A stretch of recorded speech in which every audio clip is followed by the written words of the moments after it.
الحمد لله نحمده ونستعينه ونستغفره ونؤمن به ونتوكل عليه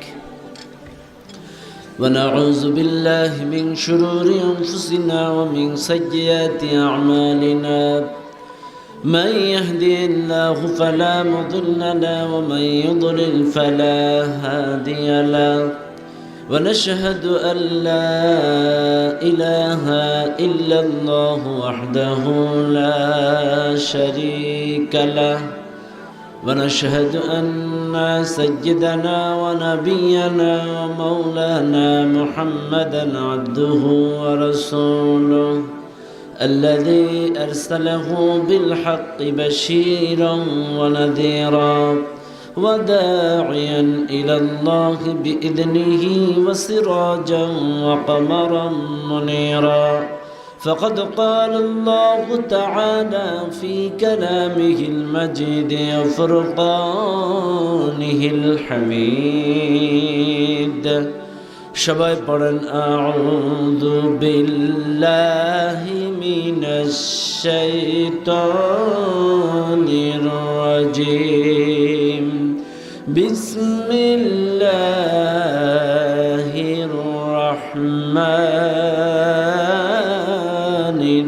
রহিম قل تعالوا أتل ما حرم ربكم عليكم ألا تشركوا به شيئا وبالوالدين إحسانا ولا تقتلوا أولادكم من إملاق نحن نرزقكم وإياهم ولا تقربوا الفواحش ما ظهر منها وما بطن ولا تقتلوا النفس التي حرم الله إلا بالحق ذلكم وصاكم به لعلكم تعقلون الحمد لله পীর সাহেব মরহুম আলহাজ মাওলানা আব্দুর রহমান রহমাতুল্লাহ আলাইহির প্রতিষ্ঠিত আজিমুশান ইসলামী মহাসম্মেলন ও ইসালে সওয়াব মাহফিলের সুযোগ্য সম্মানিত সভাপতি, আজকের মাহফিলে আমন্ত্রিত অতিথিবৃন্দ, মঞ্চে উপস্থিত এলাকার সুনামধন্য ব্যক্তিবর্গ, মুরব্বিয়ান ইকরাম, উলামা ইকরাম, উলামা আযম, ডানে বামে সামনে উপস্থিত দূর দূরান্ত থেকে আগত দিনদার মুত্তাকিন পরেজগার ভাই ও বাবাজিরা, পদ্মার আড়ালে শ্রদ্ধা আমার সম্মানিত মা ও বোনেরা, সকলকেই সুন্নাত তরিকা অনুযায়ী সালাম জানাই। আসসালামু আলাইকুম ওয়া রাহমাতুল্লাহি ওয়া বারাকাতুহু। সম্মানিত ভাইরা, আলোচনা শুরুতে দুই একটি কথা বলেই আমার মূল আলোচনা শুরু করব ইনশাআল্লাহ। এ কোরআন কার? একটু আস্তে বলেন, কার? সন্দেহ আছে? কোরআন সবাই মানেন? বুঝে না না বুঝে? হ্যাঁ, একজন বলছে না বুঝে, মানে এটাই রাইট। আমরা যদি কোরআন বুঝে মানতাম, আজকের মুসলমান লাঞ্ছিত, বঞ্চিত, নির্যাতিত, নিষ্পেষিত হতো না। কপাল পোড়ার কারণ আমরা কোরআন থেকে অনেক দূরে সরে গিয়েছি, অনেক দূরে চলে গিয়েছি। আল্লাহ তাআলা বলেই দিলেন, হাযা বায়ানুল লিন্নাস হুদাল লিন্নাস। আল্লাহ তাআলা কিন্তু বলেই দিয়েছেন এই কোরআন গোটা বিশ্বের মানুষের জন্য হেদায়েত, গোটা বিশ্বের মানুষের জন্য উপদেশ, ডিরেকশন, দিক ও নির্দেশনা। কিন্তু দুঃখজনক হলেও সত্য, আমরা বাংলার মুসলমান আজ কোরআন থেকে দিক নির্দেশনা গ্রহণ করি না। কথা কন ঠিক না বেটি? একটা কথা স্পষ্ট মনে রাখবেন, এই 3.5 হাত বডি তৈরি করেছেন কে? একটু আস্তে বলেন কে? বিশ্বাস হয়? বাস। এখানে অনেকে মোটর সাইকেলে আসছেন না? মোটর সাইকেল যিনি বানাইছেন এ কিন্তু ঠিক ভালোই জানে এই মোটর সাইকেলের ট্যাঙ্কি কয়টা? দুইটা, একটা তেল একটা মোবিল। কথা বল না কেন? ট্যাঙ্কি কয়টা? দুইটা, একটা তেল একটা মোবিল। ইঞ্জিন যে তৈরি করেছে সে একটা নোটবুক দিয়ে গাইডলাইন দিয়ে বলে দিয়েছে যে এইভাবে এতদিন পর পর এত কিলোমিটার পর পর মোবিল চেঞ্জ, আর এইভাবে তেল দিলেই ইঞ্জিনটা দীর্ঘস্থায়ী ভালোভাবে চলবে। এখন কোম্পানি তৈরি করলো এক কায়দায়, ডিরেকশন দিল এক কায়দায়। এখন আপনি আমি বাড়ি এসে যদি মনে করি যে না আমরা কুমিল্লার মানুষ, আজকে থেকে আর এই স্টাইলে চলবো না, আমরা তেলের ট্যাঙ্কিতে পানি, তেলের ট্যাঙ্কিতে মোবিল, আর মোবিলের ট্যাঙ্কিতে তেল, ইঞ্জিন চলবে? একটু আসতে বলেন, চলবে? তেলের ট্যাঙ্কিতে মোবিল, মোবিলের ট্যাঙ্কিতে তেল দিলে ইঞ্জিন যেমন চলে না, এটাও বাস্তব।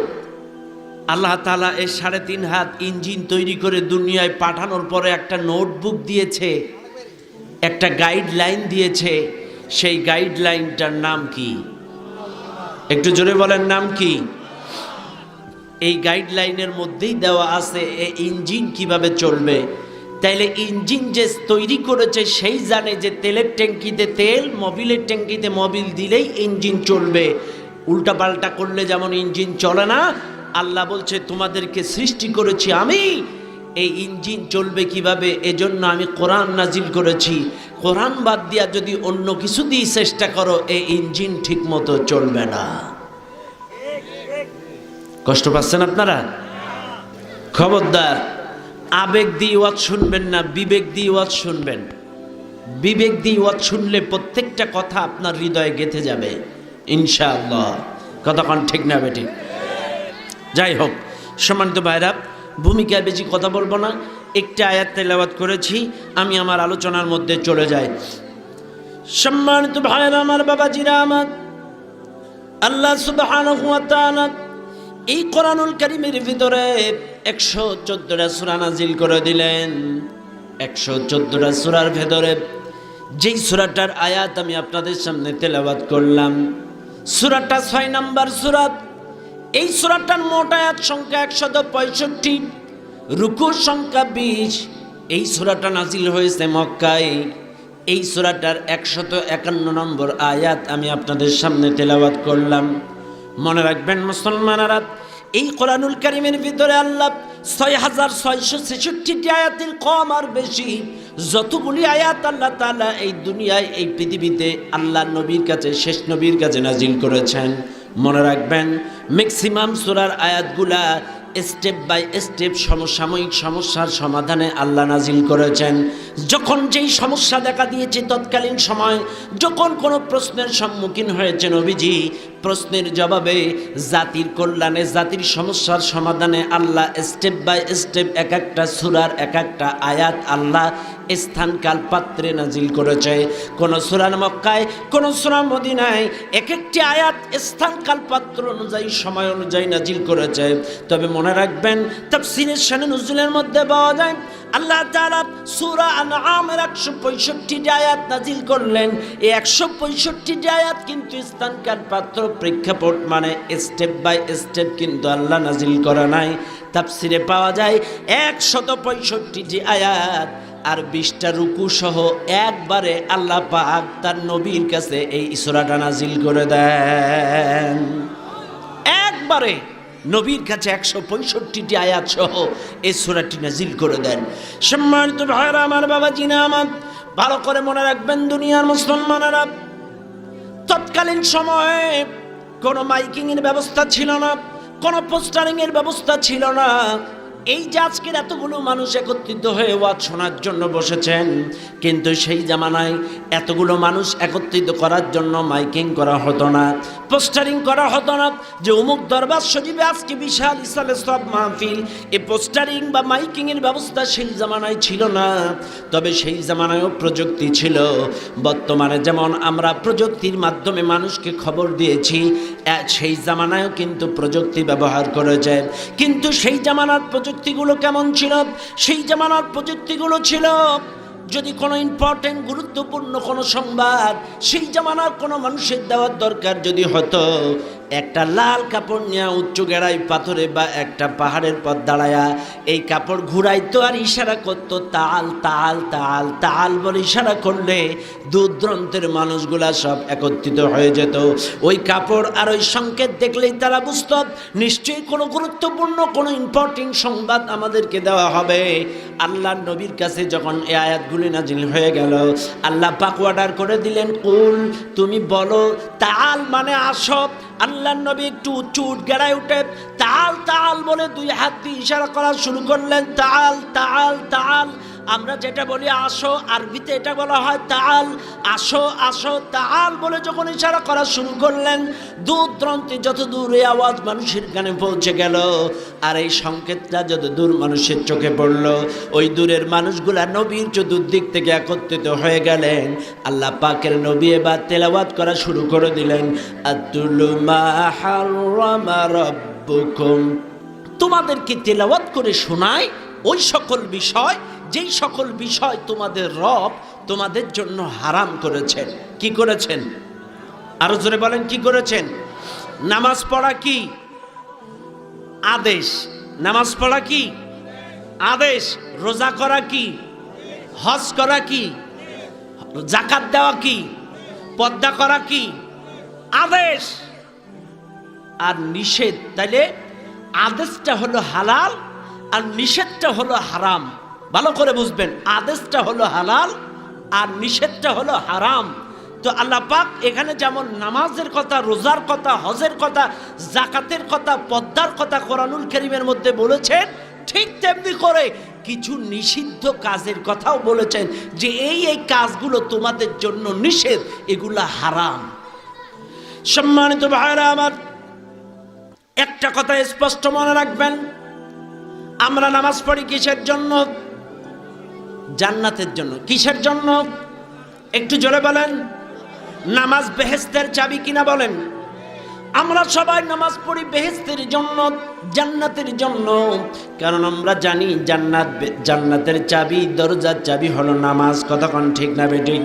কিন্তু মনে রাখবেন মুসলমানেরা, জান্নাত কিন্তু আমার আপনার আদি পিতা আদম আলাইহিস সালামের বাড়ি ছিল জান্নাত। কাজে এই অরের সূত্রে কিন্তু ওই জমির মালিক হলো আমরা। প্রকৃত অর্থে জান্নাত কিন্তু আমাদের পৈতৃক সম্পত্তি, বাপতি ভিটা। জোরে কোন কি? বাপতি ভিটা। আমার কথাগুলো বোঝার চেষ্টা করবেন, প্রত্যেকটা কথা একটা অযথা কথা বলবো না ইনশাআল্লাহ। এক ছেলে রাস্তায় বড়ে ভেউ ভেউ করে কাঁদতেছে। রাস্তার লোকজন বলছে, বাবা তুমি কান্দো কেন? ছেলেটি বলছে, দেখেন আমার আব্বা মারা গিয়েছে তাই কাঁদতেছি।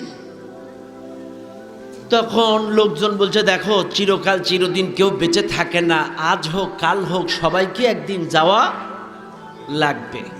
ছেলেটি তখন বলছে, দেখেন আমি আমার বাবার স্মৃতি মনে করে দুঃখে কাঁদছি না, আমার কান্নার কারণ আমার বাবা যে সহায় সম্পত্তিগুলো রেখে গিয়েছে, এই বাপতি ভিটা ঠিক মতো পাই কি না পাই, পাই কি না পাই, পাই কি না পাই, এই টেনশনে কাঁদতেছি। বুঝেননি আমার কথা? বুঝছেন তো? আসলে আমার বাপ মারা গিয়েছে এই দুঃখে কাঁদছি না, বাবার স্মৃতি মনে করে কাঁদছি না। কান্নার কারণ বাবা যে সম্পত্তি রেখে গিয়েছে এইগুলো ঠিক মতো পাই কিনা পাই, পাই কিনা পাই, এই টেনশনে কাঁদতেছি। রাস্তার লোকজন বলছে, কেন তুমি কি তোমার বাবার 1 নম্বর ছেলে না? তুমি যদি তোমার বাবার 1 নম্বর ছেলে হও, কান্নাকাটি করার দরকার নেই, ওরের সূত্রে ওই জমির মালিক তুমি। আর যদি তুমি জারজ হও, 2 নম্বর হও, তাহলে তো এই জমি তুমি পাবে না। সম্মানিত ভাইরা আমার, বাবাজিরা আমার, কথাটা বোঝার চেষ্টা করবেন। যদি তুমি বাবার 1 নাম্বার সন্তান হও, ওয়ারিস সূত্রে ওই জমির মালিক তুমি, কান্নাকাটি করার দরকার নাই। আর যদি তুমি 2 নম্বর হও, ওই জমি কিন্তু তুমি ফিরে পাবা না। কথা কোন ঠিক না বেঠিক? এটা যেমন বাস্তব, আপনার আমার আদি পিতা আদম আলাইহিস সালামের বাড়ি ছিল জান্নাতে, মা হাওয়াও ছিল জান্নাতে। আল্লাহ পাক আদম আর হাওয়াকে জান্নাত থেকে নামিয়ে দিয়েছিলেন। তার কারণ আল্লাহ পাক বলেছিল, আদম তুমি খাও দাও ঘরে ফেরো, কিন্তু ওই গাছের কাছে তুমি যাবে না। কিন্তু আদম ভুল ক্রমে যখন গাছের কাছে গেল, ফল খেলো। আল্লাহ বললেন, কুলনাহ বিতু মিনহা জামিআ, আদম তুমি জান্নাত থেকে তোমরা নেমে যাও। জান্নাত থেকে আল্লাহ নামায় দিলেন। নামায় দেওয়ার পরে আদম আর হাওয়া জান্নাতের দরজার কাছে বসে অনুতপ্ত অনুশোচিত কান্নাকাটি করছে, নিজের দোষের কথা স্বীকার করে। আল্লাহ পাক ডাক দিয়ে বলে, আদম রে, তোমাকে জান্নাত থেকে বের করে দিয়েছি বটে, তবে চিরকাল চিরদিনের জন্য বের করে দেই নাই। রে আদম, তোমাকে চিরকালের জন্য আমি বের করে দেই নাই, তুমি অনুতপ্ত অনুশোচিত। শুনে নাও রে আদম, যেই জান্নাত থেকে তোমাকে আমি নামিয়ে দিলাম, এই জান্নাতে যদি ফিরে আসতে চাও, সত্য হলো একটা। সেই সত্যটা হলো, ফাইম্মা ইয়াতিয়ান্নাকুম মিন্নি হুদায়া, আমার পক্ষ থেকে একটা হেদায়েত যাবে, আমার পক্ষ থেকে একটি গাইডলাইন যাবে, আমার পক্ষ থেকে ডিরেকশন যাবে, দিক ও নির্দেশনা যাবে, একটি উপদেশ যাবে, একটা কিতাব যাবে। এই কিতাব অনুসারে যদি জীবন, সমাজ, রাষ্ট্র যদি পরিচালনা করতে পারো, আদম আমি কথা দিলাম, শুধু তুমি আর হাওয়া না, তোমাদের নাতি পুতা গোষ্ঠী শুদ্ধা, তোমাদের মাধ্যমে যত সন্তানাদি আসবে গোষ্ঠী শুদ্ধা, সবাইকে আমি আল্লাহ আবার জান্নাতে ফিরায় নিব। তাহলে জান্নাত থেকে নামার পরে আল্লাহ কিন্তু একটা সত্য দিয়ে দিয়েছিল। এখন আপনারা প্রশ্ন করবেন, হুজুর আদমের সময় তো কোরআন ছিল না, তাইলে আপনি এই কথা বললেন কি করে? প্রশ্ন আসতে পারে না? মনে রাখবেন, আদমের জামানায় কোরআন ছিল না, ঈসা নবীর জামানায় কোরআন ছিল না, মুসা নবীর জামানায় কোরআন ছিল না, দাউদ নবীর জামানায় কোরআন ছিল না। তবে তাফসীরের মধ্যে পাওয়া যায়, অতীতে যতগুলি আসমানি কিতাব আল্লাহ নাজিল করেছে ওই যখন নবীর কাছে, সকল আসমানি কিতাব, জাবুর বলেন, ইঞ্জিল বলেন, তাওরাত বলেন, সকল আসমানি কিতাব ছিল এই কোরআনের শাখা প্রশাখা, ব্যাখ্যা, বিশ্লেষণ কেবলমাত্র একমাত্র শুধুমাত্র আমার আপনার নবীর কাছে এসেছে মূল কিতাব। তাইলে অতীতে যত নবী রাসূলের কাছে আসমানি কিতাব এসেছে, সব এই কোরআনের শাখা প্রশাখা, ব্যাখ্যা, বিশ্লেষণ, শুধু কেবলমাত্র একমাত্র শেষ নবীর কাছে এসেছে মূল কিতাব। তাহলে আল্লাহ কিন্তু আদমকে বের নামিয়ে দিয়েই বলেছিলেন, ফাইম্মা ইয়াতিয়ান্নাকুম মিন্নি হুদায়া, একটা সত্য কি, আমার পক্ষ থেকে একটা হেদায়েত যাবে, একটা ডিরেকশন, হাযা বায়ানুল লিন্নাস, গোটা বিশ্বের মানুষের জন্য এই উপদেশ। এখন আসেন, কথা কিন্তু ওই যে ছেলেটা যে কাঁদতেছিল, রাস্তার লোক বলল তুমি কাঁদো না, তুমি যদি 1 নম্বর হও কান্নাকাটি করার দরকার নেই, বাপতি সম্পত্তি ফিরে পাবে, আর 2 নম্বর হলে সম্পদ পাবে না। এই উদাহরণটা দেওয়ার কারণ, আমরা আদমের সন্তান, ওরের সূত্রে ওই জান্নাতের মালিক আমরা। এখন যদি আমরা 1 নম্বর সন্তান হই, আমরা ওই বাপতি সম্পদ জান্নাত পাবো, আর যদি 2 নম্বর হয় জান্নাত পাবো না। অর্থ 1 নম্বর সন্তান হতে গেলে কোরআন সুন্নাহ অনুযায়ী জীবন সমাজ পরিচালনা করলেই ওই বাপতি সম্পদ জান্নাত ফিরে পাওয়া যাবে। কথা বলেন। 1 নম্বর সন্তান হতে গেলে কোরআন সুন্নাহ অনুযায়ী জীবন সমাজ রাষ্ট্র পরিচালনার চেষ্টা করলেই ওই বাপতি সম্পত্তি জান্নাত ফিরে পাওয়া যাবে, 1 নম্বর সন্তান। কিন্তু যারা কোরআন মানে না, ইসলাম মানে না, রাসূল মানে না, সুন্নাহ মানে না, ওরা হলো কয় নম্বর? 2 নম্বর। আর 2 নম্বর হলে বাপতি সম্পদ জান্নাত ফিরে পাওয়া যাবে। তাহলে জান্নাত পাইতে গেলে কয় নম্বর হওয়া লাগবে? আর 1 নম্বর হইতে গেলে কি করা লাগবে? কোরআন সুন্নাহ মানা লাগবে। কথা কোন ঠিক আছে না নাই?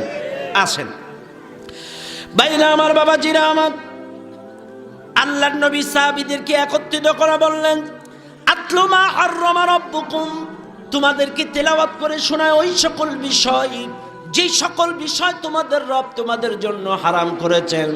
কি হারাম করেছেন? মনে রাখবেন, এই আয়াতটার মধ্যে শুধু হারাম করেন নাই, অতীতে যতগুলি আসমানি কিতাব আল্লাহ নাজিল করেছিল সেই সকল কিতাবের মধ্যেও আল্লাহ এই বিষয়গুলো হারাম করেছিলেন। কি কি হারাম করলেন? সূরা আনআমের 151 আর 52 নম্বর আয়াতে আল্লাহ পাক গোটা বিশ্বের মানুষের জন্য 10টা জিনিস হারাম করেছেন, কিন্তু 10টা বিষয় আমি তেলাওয়াত করি নাই, কারণ দুটো আয়াতের 10টা বিষয় আমি শেষ করতে পারবো না। এই জন্য আমি একটা আয়াত তেলাওয়াত করেছি, 5টা সাবজেক্টের উপরে কথা বলবো। আসুন এবার কি কি সেই হারাম 5টা জিনিস আল্লাহ গোটা দুনিয়ার মানুষের জন্য হারাম করলেন। 1 নম্বর আল্লাহ বলেন, আল্লাহ তুশরিকু বিহি শাইআ। 1 নম্বর, আল্লাহর সঙ্গে শিরিক করা হারাম, আল্লাহর সঙ্গে অংশীদার সাব্যস্ত করা হারাম। মনে রাখবেন দুনিয়ার মুসলমানরা, শিরক এমন একটি গুনাহ, এই দুনিয়ায় চুরি করা গুনাহ আমরা জানি, এই দুনিয়ায় জিনা করা গুনাহ আমরা জানি, এই দুনিয়ায় হত্যা করা গুনাহ আমরা জানি, এই দুনিয়ায় মিথ্যা কথা বলা আমরা জানি। ও মুসলমানরা, কোন মানুষ মিথ্যা কথা বলার পরে যদি অনুতপ্ত অনুশোচিত হয়, তওবার মতো তওবা যদি করে, আল্লাহ তারে মাফ করে দিলেও দিতে পারে। কোন মানুষ যদি মার্ডার করার পরে অনুতপ্ত অনুশোচিত হয়ে তওবার মতো তওবা যদি করতে পারে, আল্লাহ তাকে মাফ করে দিলেও দিতে পারে।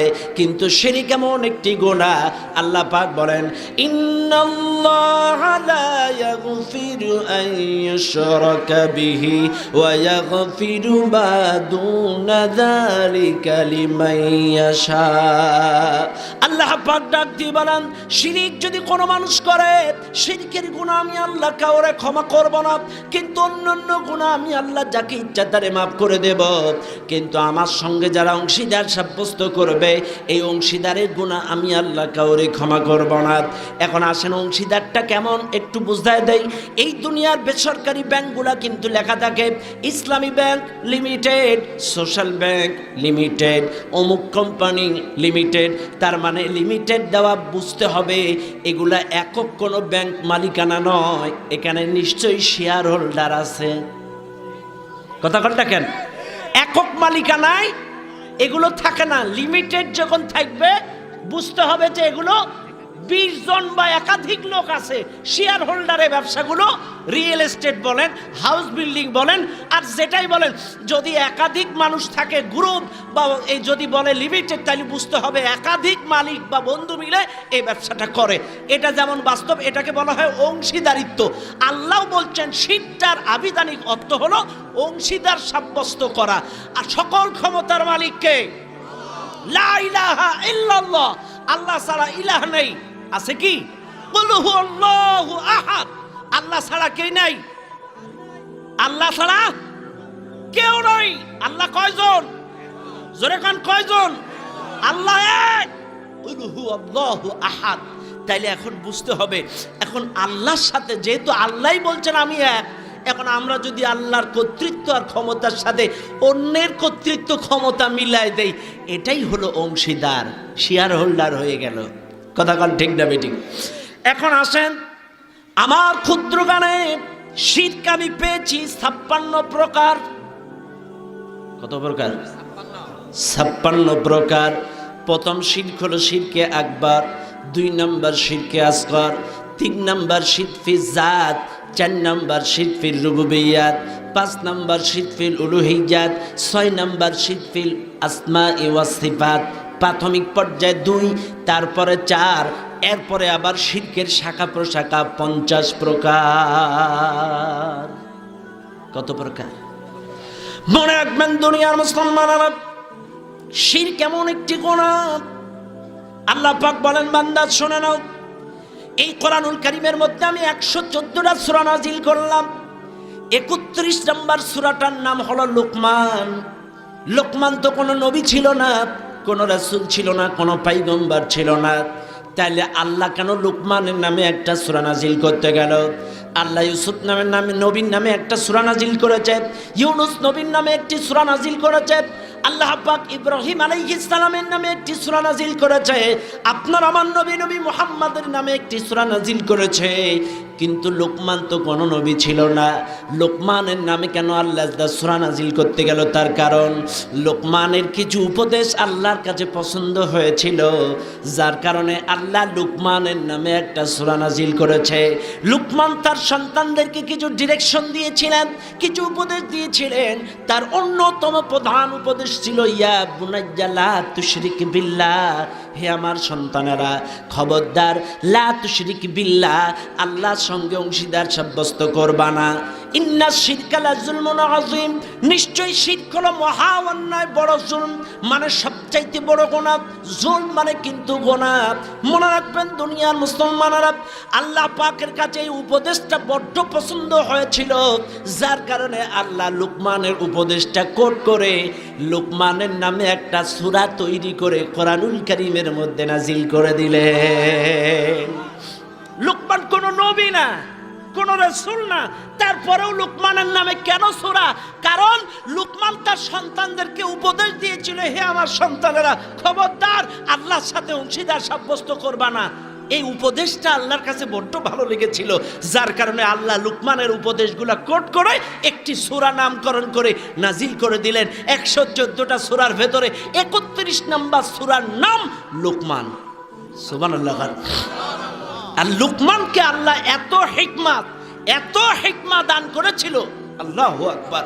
লোকমান তাফসীরের মধ্যে পাওয়া যায়, কেউ কেউ বলে দর্জি ছিল, কেউ কেউ বলে হাবশী গোলাম, কেউ কেউ বলে লোকমান ছিল কাঠ মিস্ত্রি।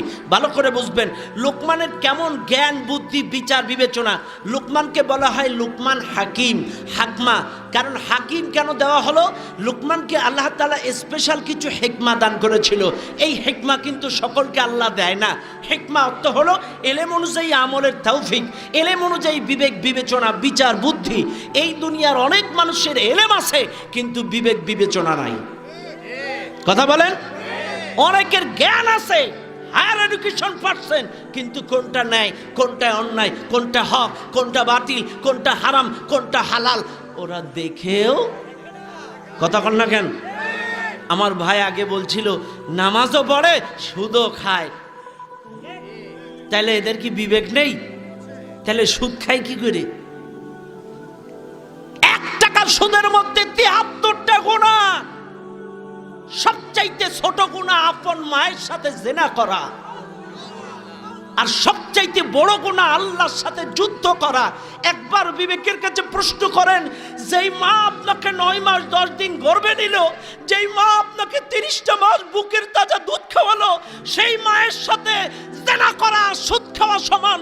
আমি মনে করি মায়ের সাথে জিনা করার চাইতে টাটকা পায়খানা খাওয়া অনেক ভালো। সুদ খাওয়া আর মায়ের সাথে জিনা করা এক। আস্তাগফিরুল্লাহ, কত খারাপ! জন্মদাত্রী মায়ের সাথে কেউ জিনা করতে পারে? আস্তাগফিরুল্লাহ। আল্লাহ জাতিকে হেফাজত করুন, বলেন আমিন। ভাইরা, কথায় কথা বেড়ে যায়, যদিও আমার বিষয় সুদ না, তারপরেও একটা বাস্তব উদাহরণ দেই। দিনাজপুরে একটা জায়গায় কাহারুল থানা আছে। কি থানা? কাহারুল থানা। এখানে একটা লাল দিঘি বলে একটা জায়গা আছে, সাগর দিঘি একটা জায়গা আছে, শুনছেন? গেছেন আপনি? ওর পাশেই 2টা লোক ছিল, একটার নাম রুহুল আমিন আর একটার নাম ছিল সিরাজুল। ভালো করে বুঝবেন, ওই পাশেই 2টো লোকই ছিল সুদখোর, সাংঘাতিক সুদখোর। সিরাজুলের টাকা, রুহুল আমিনের টাকা সিরাজুল সব এলাকায় বন্টন করতো, তার মানে ইন্টারেস্টে খাটাইতো।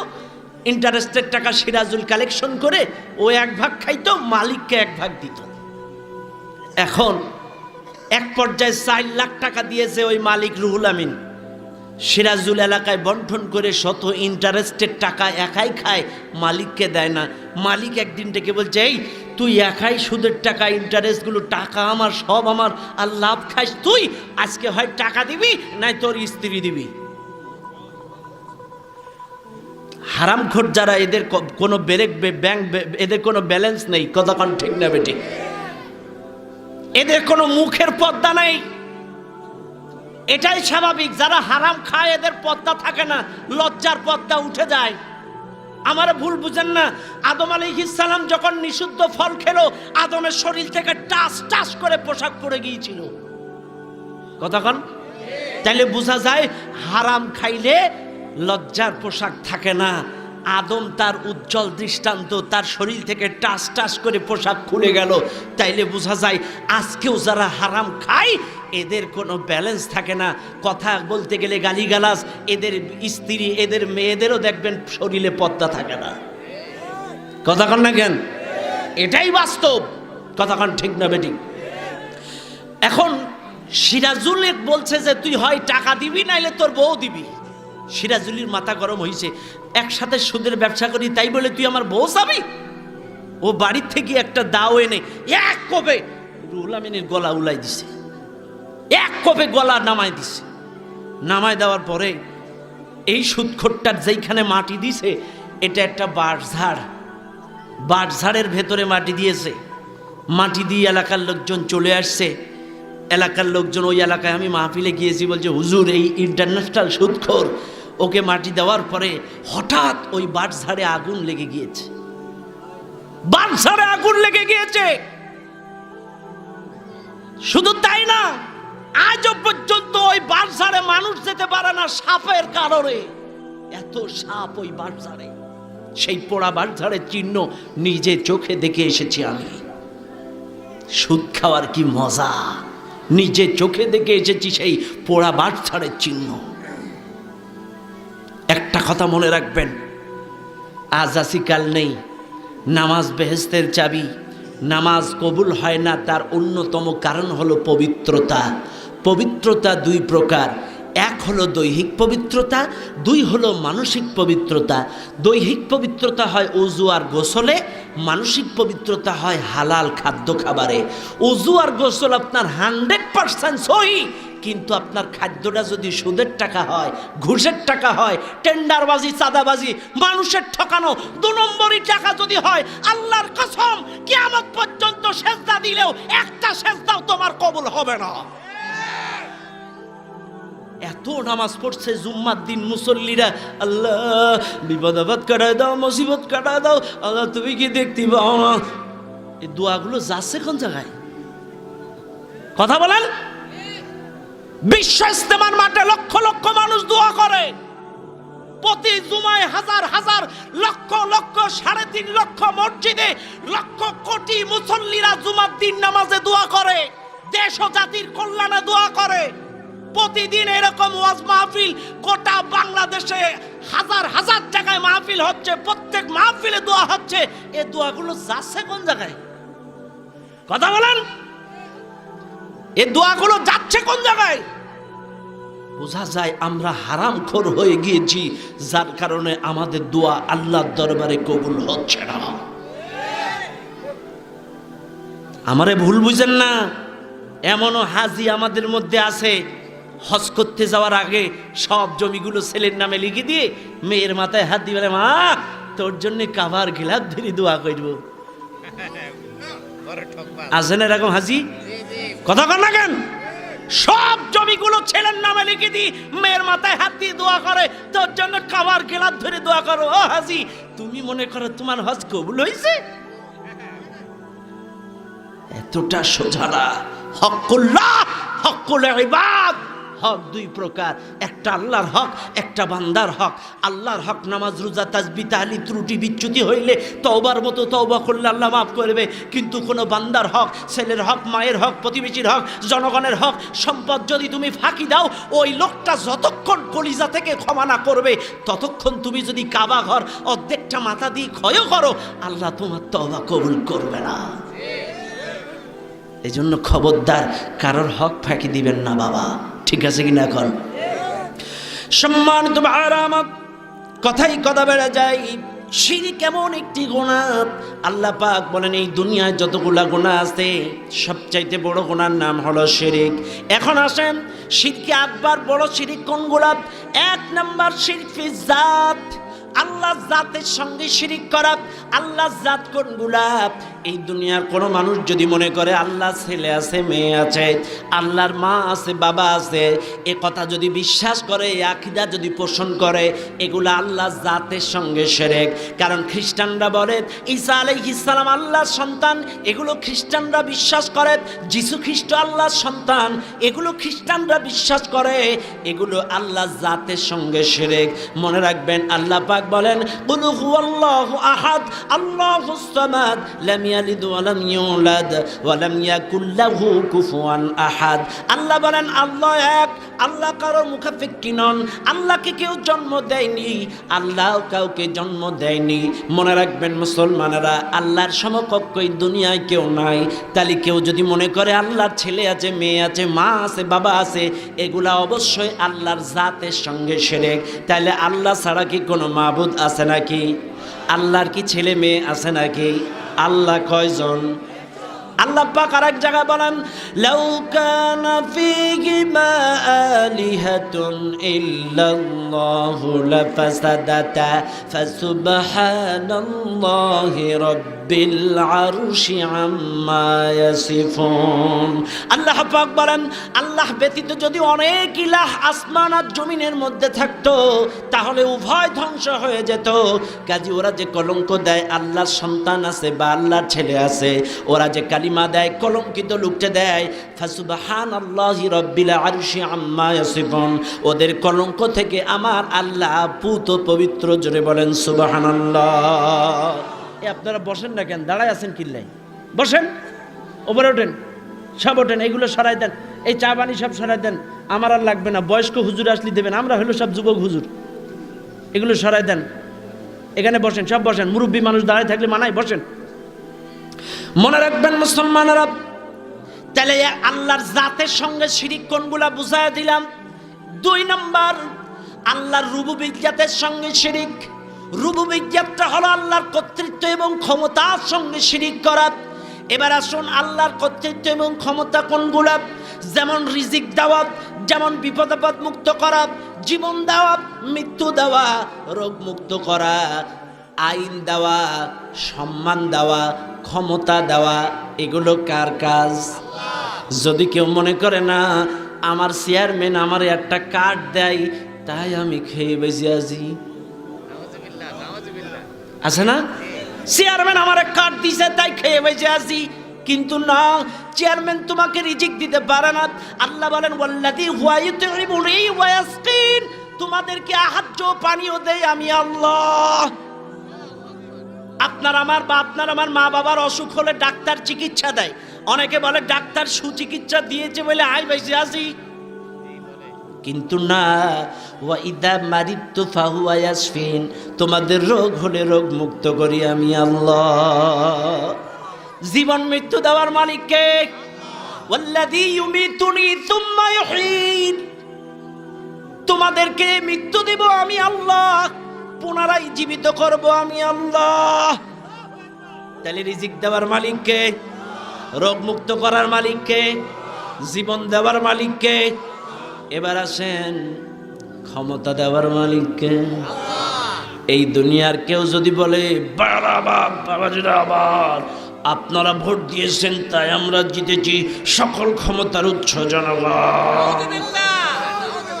সকল ক্ষমতার উৎস জনগণ, এ কথা যদি কেউ বিশ্বাস করে ও মুশরিক হয়ে যাবে। সকল ক্ষমতার মালিক কে? কুলিল্লাহুম্মা মালিকাল মুলক তাবারাকাল্লাযী বিয়াদিহিল মুলক, সকল ক্ষমতার মালিক কে? তুতিল মুলকা মা তাশা ওয়া তানজিউল মুলকা মিম্মান তাশা, আমি আল্লাহ যাকে ইচ্ছা ক্ষমতা দেই, আবার যাকে ইচ্ছা। কথা বল না কেন? এখন আপনারা প্রশ্ন করবেন হুজুর তাহলে এটা কি হলো? মনে রাখবেন, টেনশন করবেন না, কারণ আল্লাহ যা করে বান্দার কল্যাণের জন্যই করে। আল্লাহ যা করে বান্দার মঙ্গলের জন্যই করে, নিশ্চয়ই এর মধ্যে কোনো কল্যাণ আছে। আমি একটা উদাহরণ দেই, মাঝে মাঝে একটু খেয়াল করবেন। এক রাজা আর এক উজির গেছে জঙ্গলে শিকার করতে। চলতে চলতে চলতে চলতে হঠাৎ রাজার একটা আঙ্গুল কাটা গেছে। আঙ্গুল যখন কাটা গেছে, উজির ছিল পাশে খাড়ায়া। উজির বলে আলহামদুলিল্লাহ, আল্লাহ যা করে ভালোর জন্যই করে। রাজার মেজাজ গেল, পাঁচটা আঙ্গুলের একটা কমে চারটে হলো, এতে আবার আলহামদুলিল্লাহ কি, এতে কল্যাণ কি? চড়াই তুই আর খাস আর ফরস আর আলহামদুলিল্লাহ বলস। উজির বলতেছে রাজা মাইন্ড করবেন না, ডোন্ট মাইন্ড, নিশ্চয় এর মধ্যে কোনো কল্যাণ আছে, কারণ আল্লাহ যা করে বান্দার কল্যাণের জন্যই করে। আল্লাহ যা করে বান্দার কল্যাণের জন্যই করে। রাজা এটা স্বীকার করবে না। রাজা মনে রাখ, ঠিক আছে আমিও চান্স পাই প্রতিশোধ নিবার। চলতে চলতে হঠাৎ করে রাজার পানি পিপাসা লেগেছে। রাজা বলছে উজির কূপ থেকে একটু পানি উঠাও। পাশে ছিল কূপ, উজির কূপ থেকে রশি দিয়ে বালতি দিয়ে পানি উঠাইতে, যে বালতিতে একটু পানি বেশি হওয়ায় ওই বালতির পানির ভারে উজির সিটপাটাং হয়ে কূপের মধ্যে পড়ছে। কূপের মধ্যে পড়ে বাঁচান বাঁচান। রাজা চান্স একটা পাইছে, পাশে যে বলতে উজির মন খারাপ করিস নে, আল্লাহ যা করে ভালোর জন্যই করে, আলহামদুলিল্লাহ থাক আমি গেলাম, নিশ্চয় এর মধ্যে কোনো কল্যাণ আছে। রাজা চান্স একটা পাইছে, বেটা আর আঙ্গুল কাটা গেছিল, তুই আলহামদুলিল্লাহ কইছিলি, খাড়া আল্লাহ যা করে ভালোর জন্যই করে, তুই থাক আমি গেলাম। উজিরকে না তুলে রাজা একা একা চলে গিয়েছে, আনন্দে উৎফুল্ল, বেচারার প্রতিশোধ নিয়েছি। রাজা আনন্দে আনন্দে চলে যায়। যাইতে যাইতে হঠাৎ বনদস্যুরা রাজাকে চার হাত পা বেঁধে গ্রেপ্তার করে নিয়ে চলে গেল তাদের মন্দিরের সামনে। আজকের এই দিনে এই সময় একটা জীবিত মানুষ বলি দেওয়ার কথা, কারণ ওই এলাকার বিপদ আপদ মুসিবত কাটতেছে না, এই জন্য মন্দির সামনে একটা জীবিত মানুষ বলি দিতে হবে আজকের এই দিনে। রাজারে চার হাত পা বেঁধে শোয়াইছে। যেই শোয়াইছে বনদস্যুদের লিডার ডাক দিয়ে বলে, শোন, যেই লোকটারে বলি দিবি এই লোকটা কাটা ফাটা চেরা চিহ্ন থাকলে হবে না, কিতাবে আছে নিখুঁত লোক বলি দিতে হবে। কাটা ফাটা চেরা চিহ্ন থাকলে এরে যদি বলি দেয় তাহলে আমাদের অমঙ্গল অযাত্রা আরো বাড়বে। কাজে বলি দেওয়ার আগে পায়ের আঙ্গুল থেকে মাথা পর্যন্ত আগে চেক করো এর কোনো কাটা ফাটা চেরা আছে নাকি। পায়ের আঙ্গুল থেকে চেক করতে করতে হাতের কাছে এসে দেখে সর্বনাশ, এর তো আঙ্গুল নেই। এই তোরা কারা আনছস, এর তো আঙ্গুল নেই, তাড়াতাড়ি ছাড় ছাড় ছাড় ছাড়, এরে বুলি দিলে আমাদের অযাত্রা অমঙ্গল আরো বাড়বে, তাড়াতাড়ি ছাড়। রাজারে হাত পা খুলে বেঁধে ছাড়ে দিল, হাত পা খুলে ছেড়ে দিল, কারণ ওর আঙ্গুল কাটা বুলি দিলে অমঙ্গল হবে। ছেড়ে যখন দিয়েছে রাজা একা একা দৌড় মারছে, এক দৌড়ে কূপের কিনারায়।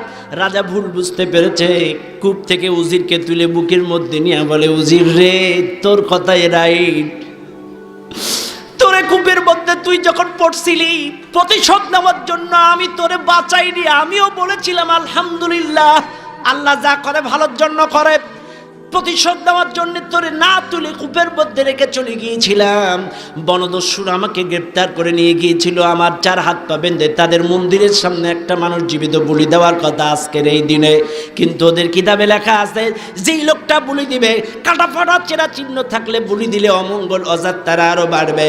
এই জন্য আমার আঙ্গুল কাটা বলে আমারে ছেড়ে দিছে। রে উজির, তুমি বলেছিলে আল্লাহ যা করে বান্দার কল্যাণের জন্যই করে, কাজে ওই সময় যদি আমার আঙ্গুল কাটা না যায় তো আজকে তো আমার গলাটাই কাটা যাইতো।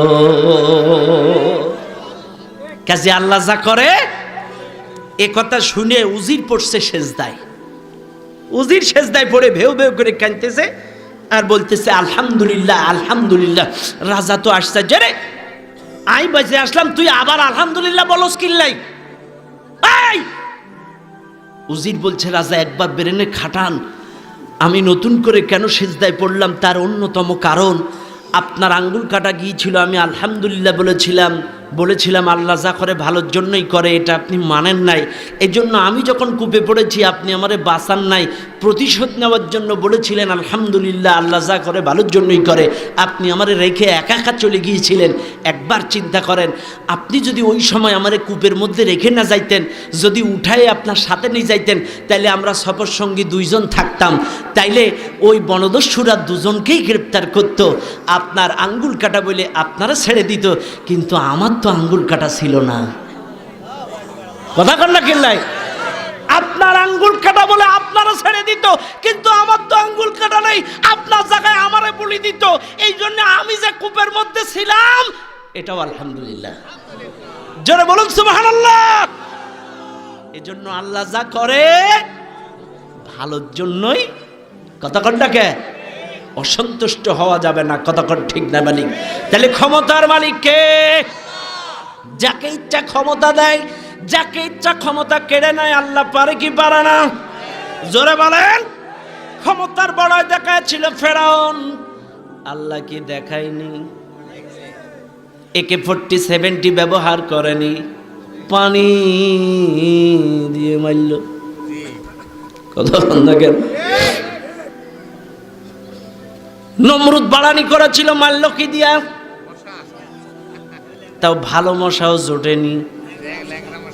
তাইলে আল্লাহ পারে কি পারে না?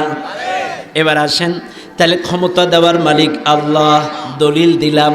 এবার আসেন, আইন দেওয়ার মালিক কে?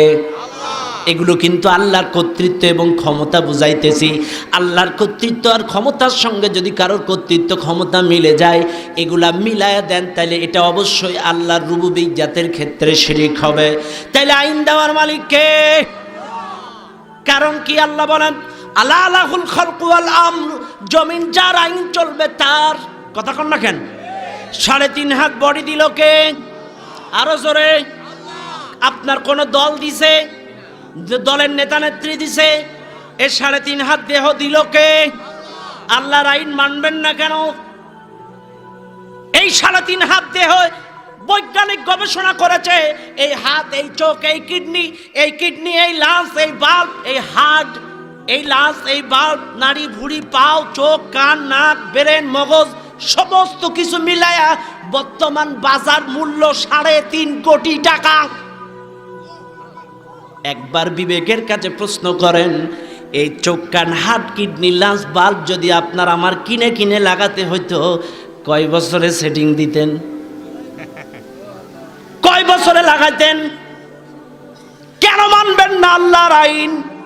বিনামূল্যে আল্লাহ আপনার দেহের মধ্যে 3.5 কোটি টাকার অঙ্গ দিল, এজন্য অবশ্যই আপনাকে আল্লাহর আইন মানতে হবে, আপনি বাধ্য। এবার আসেন, আপনি যে দল করেন আপনার ব্যক্তিগত ব্যাপার। আপনার দল কি আপনারে অক্সিজেন দেয়? দেয়? 2 মিনিট যদি অক্সিজেন বন্ধ হয়ে যায়, কোন দলের নেতা নেত্রী আপনার বাঁচাইতে পারবে? পারবে? এবার আসেন, বৈজ্ঞানিকেরা বলেন, মেডিকেল সায়েন্স বলেন, একটা মানুষ দৈনন্দিন 16 কেজি অক্সিজেন খায়। কয় কেজি? একটা মানুষ দৈনন্দিন 16 কেজি অক্সিজেন খায়। এবার প্রশ্ন করেন, আপনি 16 কেজি, আপনার স্ত্রী 16 কেজি, 16 দুনো 32, আপনার এক ছেলে এক মেয়ে, 32 দুনো 64, সংক্ষিপ্ত 4 জনের ফ্যামিলিতে 4 জন মিলে দৈনন্দিন 64 কেজি অক্সিজেন খান। এবার প্রশ্ন করেন, 64 কেজি অক্সিজেন যদি আপনার আমার কিনে কিনে হসপিটাল থেকে খাইতে হইতো, ভ্যান যারা চালান, পাইতেন? 64 কেজি অক্সিজেন প্রতি 4 জন সদস্য মিলে খান আপনার বাড়িতে, কেন আল্লাহর আইন মানবেন না? আল্লাহর আইন মানতে আপনি বাধ্য। 64 কেজি অক্সিজেন 4 জন সদস্য মিলে খান। 60 বছরে যখন আপনার মৃত্যুর সময় আজরাইল আসে, কেউ কি বলতে পারবেন? আজরাইল কারোর কাছে একটা বিল নিয়ে আসে, তুমি 60 বছরে এত কেজি অক্সিজেন খাইছো, আগে বিল দাও তারপরে মরো। কারো কাছে কোনোদিন বিলের কাগজ আনছে? নিজে নাই। কেন মানবেন না আল্লাহর আইন?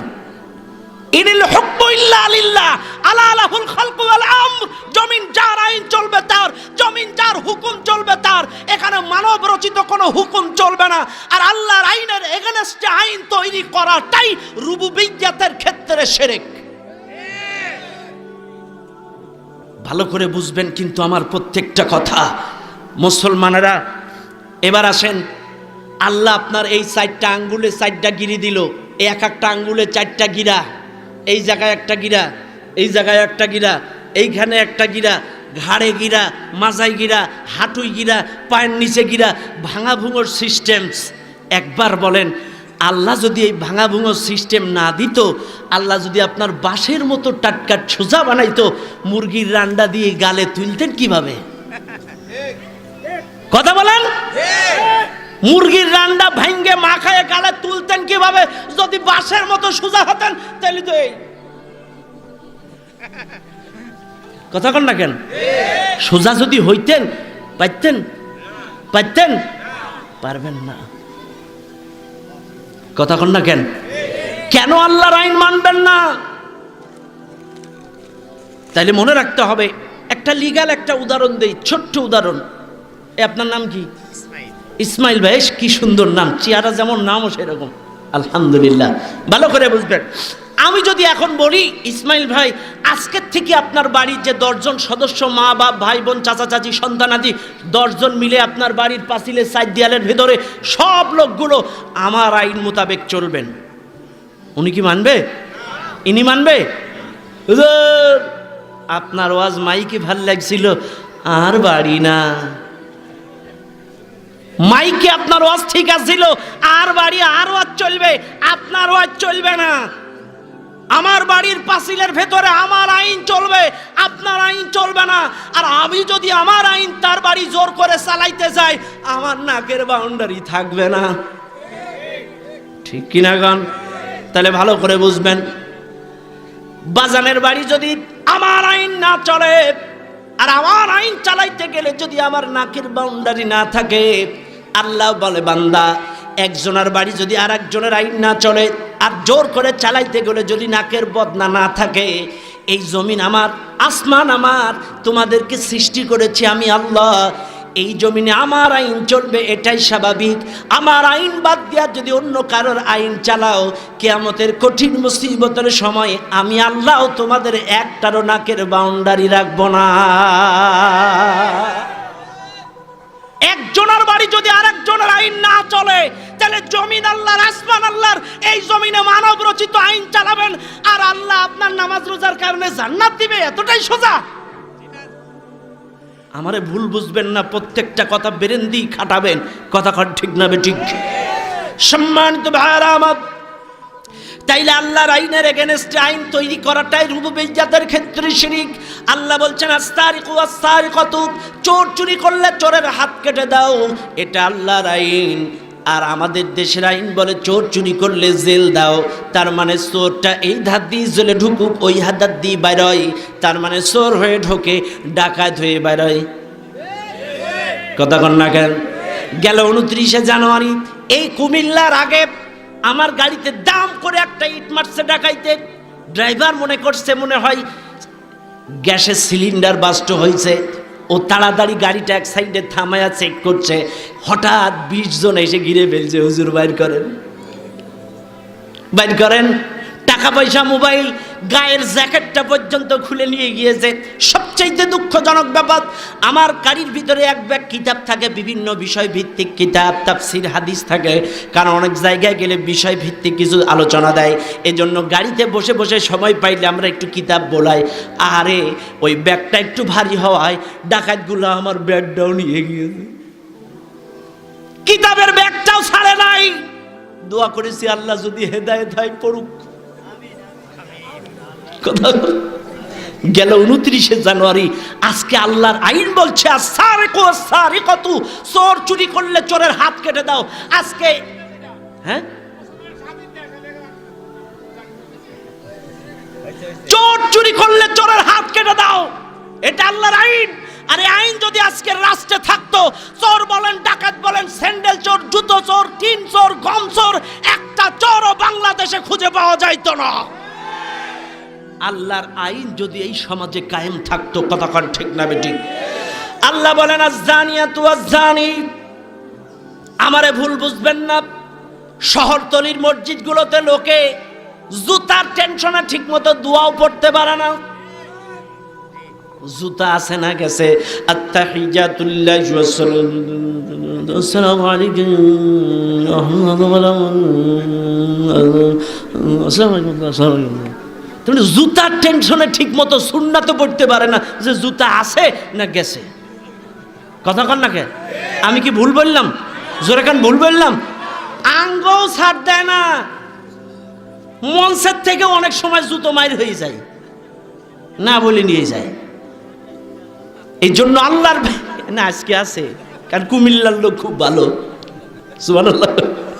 কথার কথা বলছি, আজকে যদি আল্লাহর আইনটা থাকতো, চোর চুরি করলে হাত কেটে দাও, আর একটা চোরের হাত কেটে পেপার পত্রিকা, Facebook, YouTube, WhatsApp, media, satellite চ্যানেলগুলো যদি প্রচার প্রসার করতো, পরের দিন থেকে সব চোরগুলো ভালো হয়ে যেত। কথা কন না কেন? আল্লাহ বলেন, আল্লাহর আইন, আয-যানিয়াতু ওয়াজ-যানি, জেনা করলে জেনাখোর, বিয়ের আগে যদি কেউ জেনা করে 100 খানা চাবুক মেরে পিঠের চামড়া উঠায়া দাও। আর বিয়ের পরে যদি কেউ জেনা করে, বুক পর্যন্ত পুঁতে পাথর মেরে পাথরের আঘাতে মাথার খুলি উল্টায়া দিয়া পৃথিবীর থেকে বিদায় করে দাও। এটা আল্লাহর আইন। আর আমার দেশের আইন বলতেছে তা না, তা হবে না। একবার বুঝেন তো, একটা জেনাখোরকে যদি বুক পর্যন্ত পুঁতে পাথরের আঘাতে যদি মাথার খুলি উল্টায়া দিয়া পেপার পত্রিকা যদি দেখানো যাইতো, প্রচার প্রসার করা যাইতো, বলেন তো পরের দিন থেকে পেপার পত্রিকায় একটাও গণধর্ষণের নিউজ কি আর পাওয়া যাইতো? একটা নিউজও আর বাংলাদেশে আসতো না। আমার আপনার স্ত্রী বোন রাস্তায় খোলামেলা ভাবে, স্বাধীনভাবে, নিশ্চিন্তে তাদের কাজকর্মে, কলেজ, ইউনিভার্সিটিতে যেতে পারত।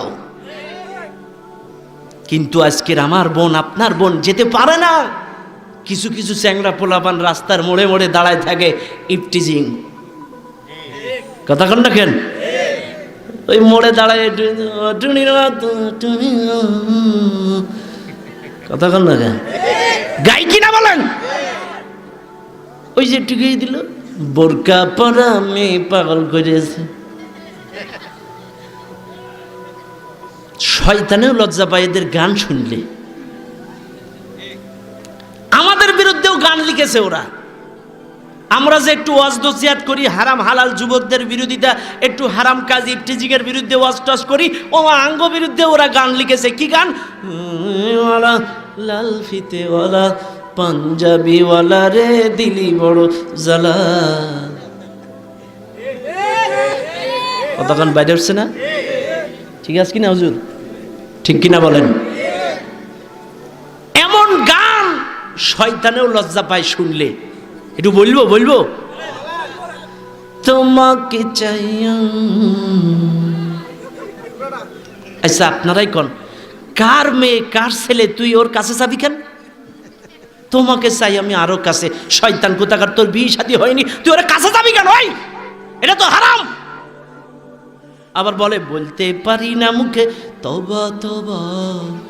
তার মানে কি খারাপ কথা যে ও মুখে বলতে পারছে না?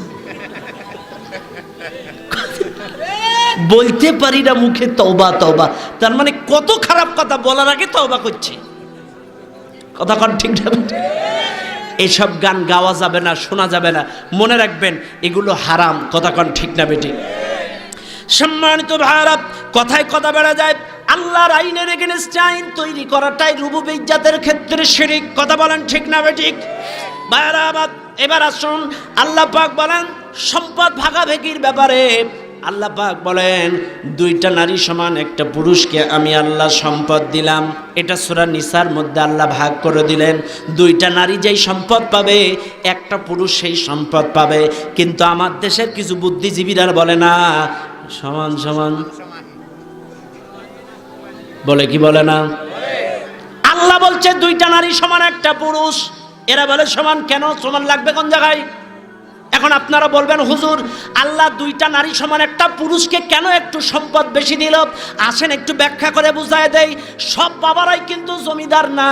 কিছু কিছু ছোলাপান আছে দেখবেন, ওরা নিজেরাই টিউশনি করে নিজেদের পড়াশোনার খরচ নিজেরাই চালায়। আরে আমার নিজের কথাই বলি, ঢাকাতে কত কষ্ট করে লেখাপড়া করে মানুষ হয়েছি বাবা। ধানমন্ডি থেকে বাইসাইকেল চালায় গুলশানে টিউশনি করেছি।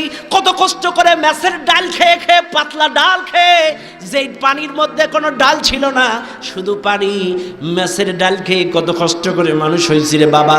মশার কামড় খেয়ে মানুষ হয়েছি। যার কারণে আল্লাহ আজকের কাজা উঠাচ্ছে, যে খাওয়ান খাওয়াইছে। সুবহানাল্লাহ কোন? এক এক দিন 2 রকম 3 রকম গোশ, গরুর গোশ, মুরগির গোশ, খাসির গোশ, মাছ, ইলিশ মাছ, বাংলা। আবার অনেকে কয় মাদ্রাসায় পড়লে ভাত জোটে না। ওই কে শিখাইছে সে ভুয়া কথাবার্তা? হুজুররা যা খায় আপনারা তা চোখে দেখেন না। গরুর গোশের দাম 1500 টাকা কেজি হয়, হোক হুজুরদের তা দেখি খাবে লোকের বাড়ি। কথা ঠিক আছে কিনা কর? ঠিক আছে না? হুজুররা যা খায় তোমরা তা চোখেও দেখো না। এখনো খেয়ে আসলাম দুই রকম গরু মুরগি। সেই বাজার কি আছে এই জায়গায় যে বাড়ি খাইলাম? আল্লাহু আকবার, গরুর গোশত যে টেস্ট হইছে আলহামদুলিল্লাহ।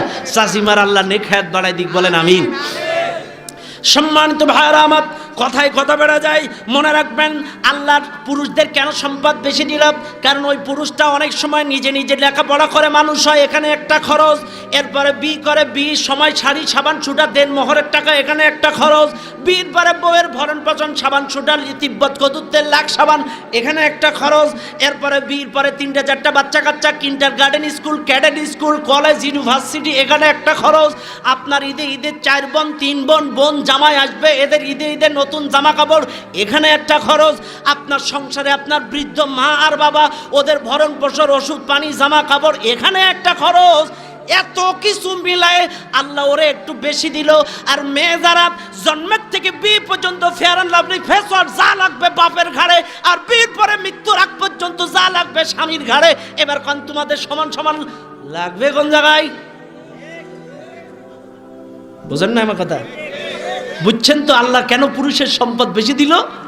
এই পুরুষগার এতগুলো খরচ আছে, আর মেয়েটা জন্মের থেকে বাপের ঘাড়ে, আর বিয়ের পরে স্বামীর ঘাড়ে। আল্লাহ কি কোন জায়গায়? হ্যাঁ, আল্লাহর কি বিচার! আল্লাহু আকবার! আল্লাহর কি সূক্ষ্ম বিচার! মাঝে মাঝে চোখ ধাঁধা লেগে যায়, এ কি বিচার! তাফসীর পড়তে গিয়ে আগের দিন আল বিদায়া ওয়ান নিহায়া এক বিচার দেখতে যে সত্যি কাঁদেই ফেললাম যে আল্লাহু আকবার, এ কি বিচার! ভাইরা ভালো করে মনে রাখবেন, আল্লাহর নবী সাহাবী হযরতে আমিরুল মুমিনিন হযরতে আলী রাদিয়াল্লাহু তাআলা আনহু যখন মদিনার প্রেসিডেন্ট, একটা বিচার, আলী রাদিয়াল্লাহু তাআলা আনহু যখন রানিং মদিনার প্রেসিডেন্ট, একই বাড়ি 2 মহিলার বাচ্চা হবে। ভালো করে বুঝবেন, একই বাড়ি 2 মহিলা হবে, 2 ভাইয়ের 2 বউ, 2 বউই প্রেগন্যান্ট। বুঝতে পারছেন? এক মহিলার পরপর 3 মেয়ে, ও খালি ভাই আল্লাহ ছেলে দাও। আর একটা মহিলার নতুন বাচ্চা হবে, এ বলছে আল্লাহ তুমি যা দিবা তাতেই খুশি। একই দিনে 2 মহিলার বাচ্চা হয়েছে। যেই মহিলাটা বলছে আল্লাহ ছেলে দাও, এরে আল্লাহ আবার মেয়ে দিয়েছে। আর যে বলেছে ছেলে, আল্লাহ তুমি যা দিবা তাতেই খুশি, এরে আল্লাহ ছেলে দিয়েছে। সুবহানাল্লাহ। এখন আসেন, মেয়ে যার হয়েছে এতে একটু প্রেসারে আছে, কারণ আমাদের দেশের পুরুষগুলো মেয়ের সন্তান পছন্দ করে না। এদের স্ত্রীদের উপরে একটু প্রেসার ক্রিয়েট করে, মনে করে যে এটা স্ত্রীর হাত। কিন্তু না, ছেলে হোক মেয়ে হোক এটা দেওয়ার মালিক কে? জোরে বলেন কে?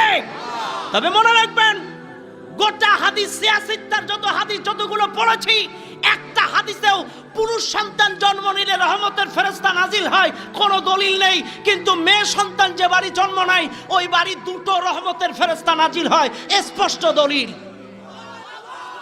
মেয়ে সন্তান যে বাড়ি জন্ম নেয় 2টো রহমতের ফেরেশতা নাজিল হয়, দরজার 2 পাশে দাঁড়ায় বলতে থাকে, ও মেয়ের মা বাবা, এই যে মেয়েটি জন্ম নিল, এই মেয়েটাকে যদি সুশিক্ষায় শিক্ষিত করে একটা দিনদার পরেশগার পাত্রের হাতে উঠায় দিতে পারো, একটা মেয়ের জন্য 2টা জান্নাত। এখন প্রশ্ন আসতে পারে, আমি কিন্তু নেগেটিভ পজিটিভ একটু ভাঙ্গে বলি। মনে রাখবেন, সেই সকল মেয়ের জন্য তোমার 2টো জান্নাত, যে মেয়েটা সুশিক্ষায় শিক্ষিত করে পদ্মার সাথে মানুষ করেছো, ওই মেয়ের জন্য না যে মেয়ে স্কিন টাইট প্যান্ট আর শর্ট কামিজ পরে কলেজে গিয়েছে। আছে না?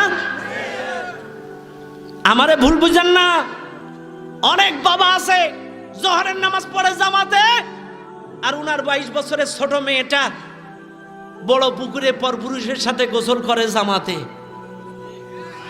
আছে না? এরকম আছে না? কথা কন না কেন?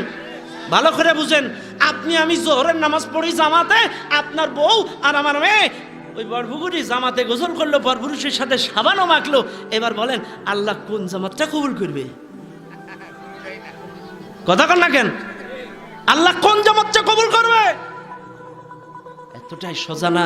ইয়া আইয়ুহাল্লাযীনা আমানু কু আনফুসাকুম ওয়া আহলিকুম নারা, হে ঈমানদারগণ, তোমরা নিজেরা জাহান্নামের আগুন থেকে বাঁচো, আহাল পরিবার পরিজনদেরকেও বাঁচাও।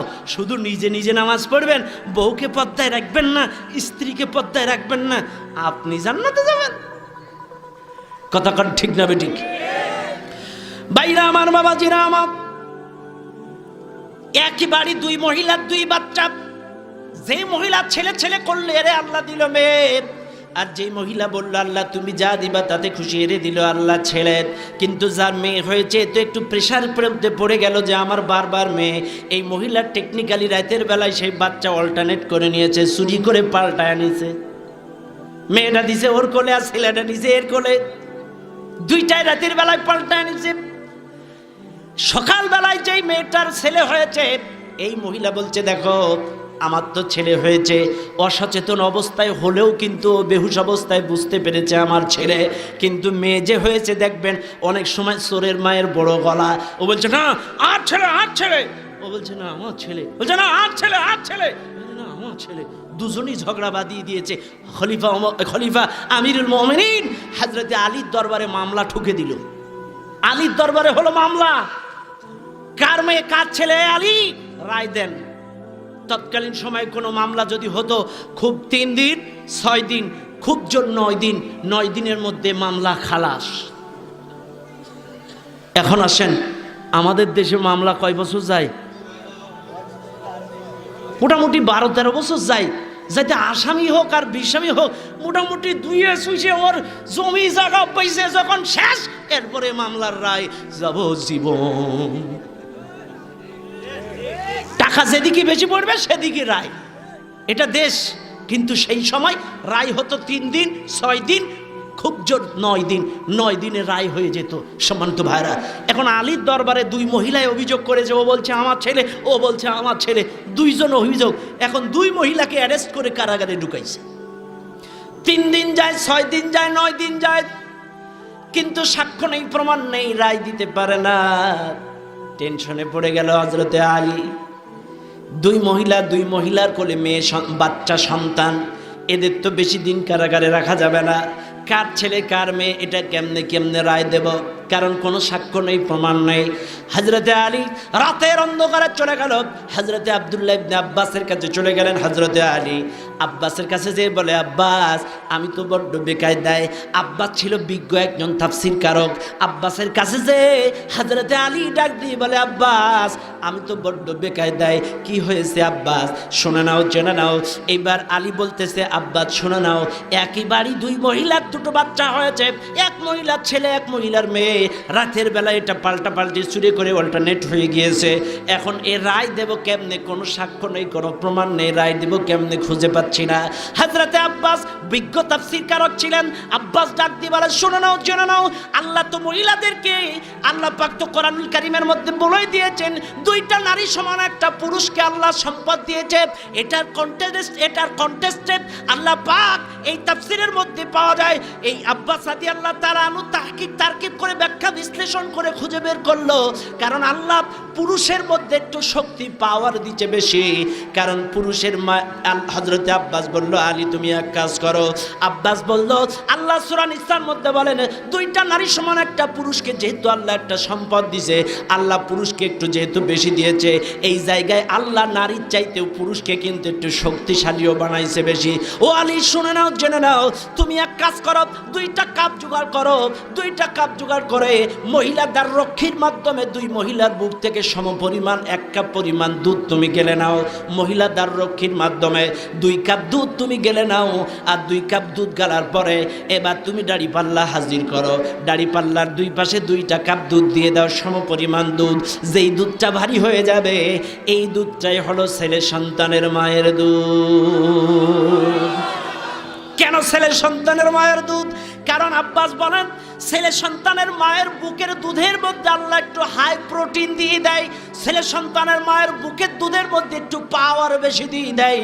ওদের দুধটা একটু ঘন হয়, ওদের দুধটা একটু মোটা হয়, ওদের দুধটা একটু ভারী হয়। ছেলে সন্তানের মায়ের বুকের দুধের মধ্যে আল্লাহ হাই প্রোটিন দিয়ে দেয়। তার কারণ ছেলে সন্তানের গোপ তোলা লাগবে, ওর দাড়ি তোলা লাগবে, গাছে ওঠা লাগবে, রিক্সা চালান লাগবে, ভ্যান চালান লাগবে, জিহাদ করা লাগবে, শক্ত কাজ করা লাগবে। এই জন্য আল্লাহ ওর মায়ের বুকের দুধটা একটু ভারী করে দিয়েছে, হাই প্রোটিন দিয়েছে। দিয়েছে। আর মেয়ে সন্তান যারা, এদের গোপ নাই, দাড়ি নাই, গাছে উঠা লাগে না, রিক্সা চালান লাগে না, ভ্যান চালান লাগে না, ওরা রানবে, খাবে আর ঘুমাবে। এই জন্য আল্লাহ ওদের মায়ের বুকের দুধটা একটু হালকা করে দিয়েছে। যেই দুধটা ভারী হবে এটাই ছেলে সন্তানের মায়ের বুকের দুধ। রায় হয়ে গেল। কি বিচার, কি সূক্ষ্ম বিচার! আল্লাহু আকবার। কেন আল্লাহ ছেলেদেরকে একটু শক্তি দিল বুঝতে পারছেন তো এবার? কেন আল্লাহ পাওয়ার দিল? কারণ এর শক্ত শক্ত কাজ করা লাগবে। দেখবেন মহিলাদের মুখের বাড়ানি কিন্তু কাজে কিছু না। একটু গ্যাঞ্জাম হইলে আমার বাবার চকিদারের জামাস, তোমার জেলখানার ভাত খাওয়াই ছাড়বো, কিন্তু শক্তি নেই। কারণ আল্লাহ ওদের একটু প্রোটিন কম দিয়েছে। কথা ঠিক না ঠিক? সম্মানিত ভাইরা, কথায় কথা বেড়ে যায়। তাইলে আল্লাহর কর্তৃত্ব এবং ক্ষমতার সঙ্গে যদি কারোর কর্তৃত্ব ক্ষমতা মিলায়া দেন, রুবুবিয়্যাতের ক্ষেত্রে শিরিক হবে। এবার বলুন, রিজিক দেওয়ার মালিক কে?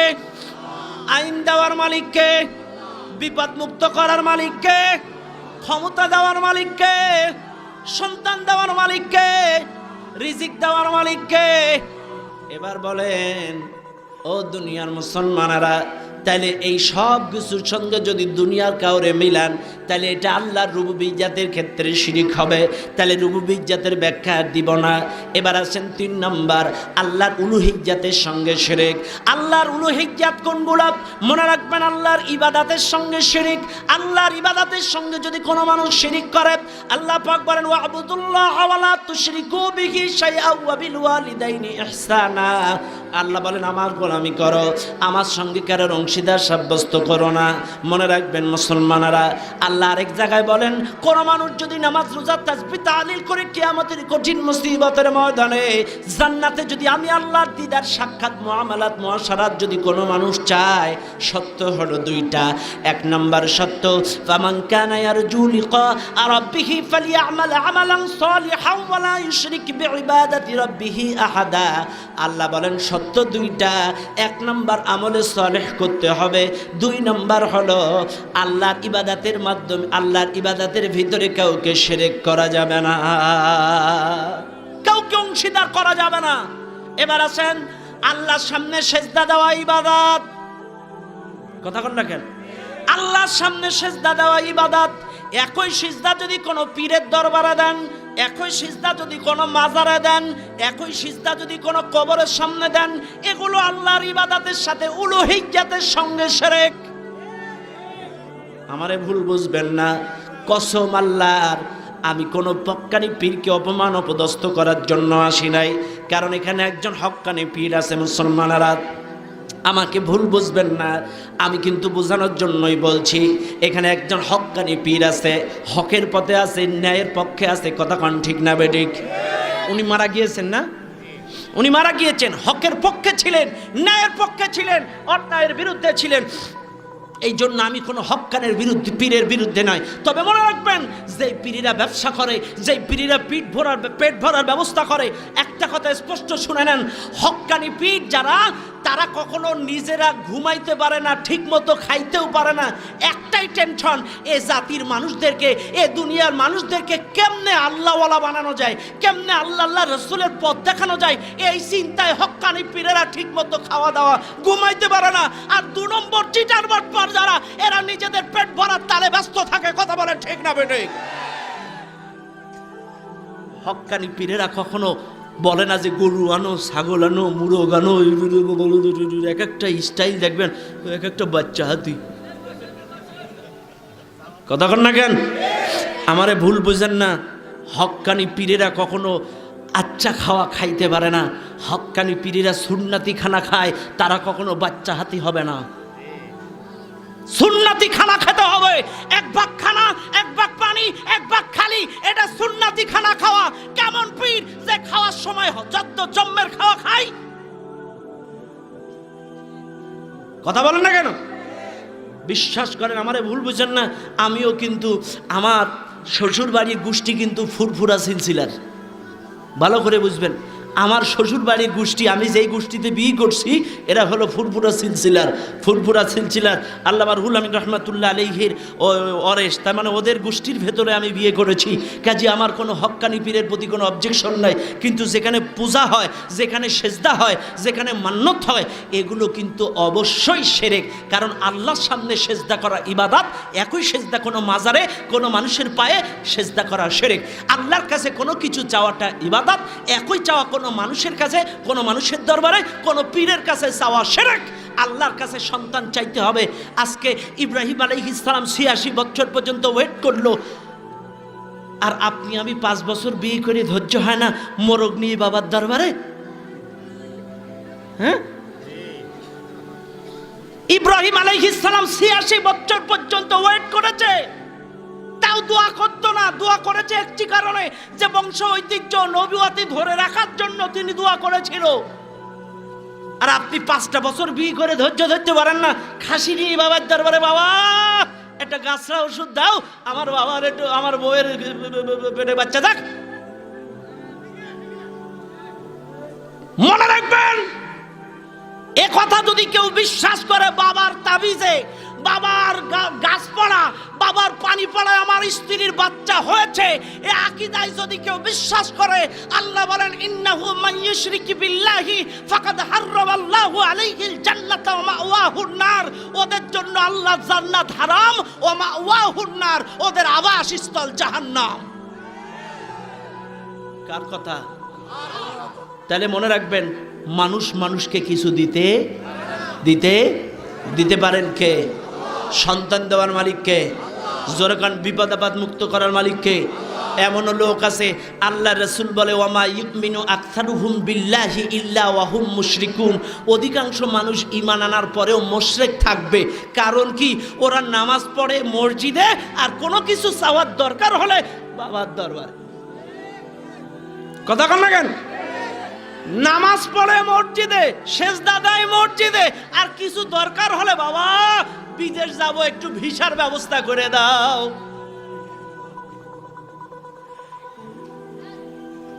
আস্তাগফিরুল্লাহ। এই আকীদায় বিশ্বাস করা যাবে না। মানুষ মানুষকে দিতে পারে কি? আপনি হুজুরের কাছে দোয়া চাইতে পারেন, যে হুজুর আপনি একটু দোয়া করবেন, আল্লাহ যেন আমাকে একটি সন্তান দেয়। কথা বল না কেন? হুজুর আপনি দোয়া করবেন, আল্লাহ যেন আমাকে একটি সন্তান দেয়, এ দোয়া করতে পারেন, হুজুরের কাছে দোয়া চাইতে পারেন। আপনি পীর সাহেবের কাছে সন্তান চাইবেন না। এগুলো আল্লাহর উলুহিয়্যাতের সঙ্গে শিরক, ইবাদতের ক্ষেত্রে শিরক। আল্লাহ পাক বলেন, এই শিরক যারা করবে এরা তো মুশরিক, আর মুশরিক যারা হবে এদের জন্য দোয়া করাও জায়েজ নাই। মা কানা লিন্নাবিয়্যি ওয়াল্লাযীনা আমানু আন ইস্তাগফিরু লিল মুশরিকিনা ওয়ালাউ কানু উলি কুরবা মিন বা'দি মা তাবায়্যানা লাহুম আন্নাহুম আসহাবুল জাহিম। আল্লাহ পাক বলেন, নবীজি ওয়াল্লাযীনা আমানু, যারা ঈমানদার, আন ইস্তাগফিরু লিল মুশরিকিন, মুশরিকদের জন্য ওদের দোয়া করা উচিত না। যদিও তোমার ভাই হয়, যদি তোমার বাবা হয়, শিরিক এমন একটা খারাপ গুনাহ, শিরিক যারা করবে এদের জন্য দোয়া করাও জায়েজ না। এমন মারাত্মক গুনাহ। আল্লাহ আর এক জায়গা বলেন, ওমান ইউশরিক বিল্লাহি ফাকাদ দাল্লা দালালাম বাঈদা। শিরিক যারা করবে তারা পথভ্রষ্ট হয়ে যাবে। আল্লাহ আর এক জায়গায় বলেন, ওমান ইউশরিক বিল্লাহি ফাকাদ ইফতারা ইসমান আযীমা। শিরিক যারা করবে তারা আল্লাহর সাথে জঘন্যতম গোরা করলো, আল্লাহকে কলঙ্কিত করলো। বলেন নাউযুবিল্লাহ। এবার আসুন, উলুহিয়্যাতের ব্যাখ্যা দিলাম, এবার আসেন শিরক ফিল আসমাই ওয়াস সিফাত। 4 নাম্বার শিরক কোনটা? আল্লাহর গুণাবলীর সাথে, সিফাতের সাথে, আল্লাহর নামের সাথে শিরক করা। আল্লাহর নাম কিন্তু 2 প্রকার, একটা হলো সত্তাগত নাম, 2টা হলো গুণবাচক নাম। সত্তাগত নাম হলো আল্লাহ, এই আল্লাহ নামের সাথে কোনো মানুষ যদি মানুষের নাম রাখে আল্লাহ, আল্লাহ নামের সাথে কোনো দেবদেবী মূর্তি কোনো মাখলুকের নাম যদি রাখে আল্লাহ, অনেকে লাত ইলাহ থেকে লাত, তারপরে মান্নান থেকে মান্নাত, আজিজ থেকে উজ্জা, এইভাবে বিভিন্ন দেবদেবীর নাম রাখে আল্লাহর নামের সঙ্গে নাম মিলায়া। এগুলা অবশ্যই আল্লাহর সত্যগত নামের সঙ্গে শিরক হবে। তাহলে সত্যগত নাম বলে দিলাম। এবার আসেন গুণবাচক নাম। আল্লাহর গুণবাচক নাম হলো কুদ্দুস, গুণবাচক নাম হলো রহমান, গুণবাচক নাম হলো খালেক, গুণবাচক নাম হলো মালিক, গুণবাচক নাম হলো রাজ্জাক, গুণবাচক নাম হলো রহিম, গুণবাচক নাম হলো রহমান। এগুলো হলো গুণবাচক নাম। তার মানে হলো রহমান মানে কি? রহমান মানে দয়ালু, রাজ্জাক মানে রিজিক দাতা, খালেক মানে সৃষ্টিকর্তা। এইবার ভালো করে বুঝবেন, আপনার আমার এলাকায় যে খালেক এ তো কোনো কিছুই সৃষ্টি করতে পারে না।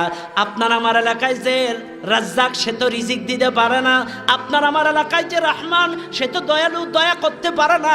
তাইলে আপনার আমার এলাকায় যাদের এই নামগুলো আছে অবশ্যই একটা লকআপ লাগানো লাগবে, আব্দুর রহমান, আব্দুল খালেক, আব্দুল মালিক, আব্দুল রাজ্জাক, আব্দুল কুদ্দুস, আব্দুল জব্বার। কারণ এই নামগুলা অবশ্যই একটা করে গোলাম লাগাতে হবে। ওই দয়ালুর গোলাম আব্দুর রহমান, রিজিক দাতার গোলাম আব্দুর রাজ্জাক, ওই সৃষ্টিকর্তার গোলাম আব্দুল খালেক। তাইলে আব্দুল খাটানো রাখবে। তবে মনে রাখবেন মাসলা কিন্তু ইসলাম কালপত্র অনুযায়ী পরিবর্তন হয়। আমরা পড়েছি আদ-দুরারু ইউজালু আল আদাতু মুহাক্কামা, জরুরতের ক্ষেত্রে মাসলা চেঞ্জ হয়। মনে রাখবেন একটা সময় আব্দুর রহমান, আব্দুল খালেক, আব্দুল মালিক এগুলো খুব ভালো নাম রাখা ঠিক ছিল, কিন্তু বর্তমান সময়ের জন্য এই নামগুলা না রাখাই ভালো। এখন কনফিউশনে পড়ে গেলেন, হুজুর এই নাম রাখতে নিষেধ করলেন কেন? আব্দুর রহমান, আব্দুল খালেক, আব্দুর রাজ্জাক এই নামগুলো না রাখাই ভালো এই কারণে, কারণ সেই জামানার মানুষের মধ্যে তাকওয়া ছিল, খোদা ভীতি ছিল, আল্লাহ ভীতি ছিল। তারা নামের হক আদায় করে ডাকতো আব্দুল খালেক, আব্দুল মালিক, পুরো নাম বলে হক আদায় করে ডাকতো। কিন্তু আমাদের মধ্যে তাকওয়া নাই, আমরা সংক্ষেপে মারি, এ কুদ্দুস এদিকে আয়, এ রাজ্জাক এদিকে আয়, এ রহমান। আমরা আব্দুর রহমান বলে ডাকি না, আব্দুল খালেক বলে ডাকি না, নামের অর্থও জানি না, নামের হকও আদায় করি না। যার কারণে এই নামগুলো খালি রহমান, খালি মালিক, খালি কুদ্দুস বলে ডাকলে আপনার নামের বলার কারণে গুণবাচক নামের সাথে শিরক হয়ে যাবে, শিরকের গুনাহ হবে। কথা কন ঠিক না বেঠিক? এই জন্য আপনাকে আমাকে মনে রাখবা লাগবে মুসলমান, আল্লাহর নামের সাথে নাম মিলায় রাখলে হক আদায় করে রাখবেন। আর যদি না রাখেন, না রাখাই ভালো। আর রাখলেই কিন্তু হক আদায় করে রাখা লাগবে। কথা কন ঠিক আছে না নয়? এইবার আসেন ভাইরা আমার, তাহলে নামের ব্যাপারে 4 নাম্বার শিরকের ব্যাখ্যা আমি দিলাম। এইবার আসেন 5 নাম্বার। 5 নাম্বার হলো কথাগত শিরিক। এই দুনিয়ার মানুষ কথার মাধ্যমে শিরিক করে। কথাগত শিরিক কেমন? কথাগত শিরিক হলো, এই দুনিয়ার অনেক মানুষ আছে বলে আজকের বাসের ড্রাইভারটা খুব ভালো ছিল, এই জন্য জীবনের মতো বেঁচে গিয়েছি। নৌকার মাঝিটা বড় দক্ষ ছিল, তাই সকল যাত্রী বেঁচে গিয়েছি।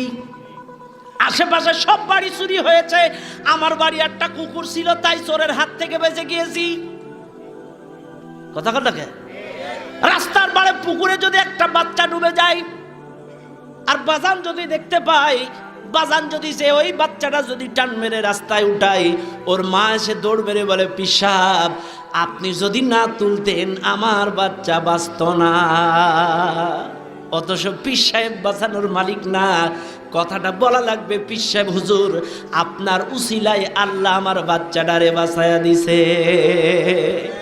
বাসের ড্রাইভারটা দক্ষ ছিল, বাসের ড্রাইভারের উসিলায় আল্লাহ সকল প্যাসেঞ্জার গুলো বাঁচায়া দিছে। নৌকার মাঝিটা দক্ষ ছিল, যার কারণে সকল যাত্রীগুলো আল্লাহ বাঁচায়া দিছে। কথা কন না কেন? আমার বাড়ি একটা কুকুর ছিল বলে কুকুরের উসিলায় আল্লাহ চোরের হাত থেকে বাঁচায়া দিছে।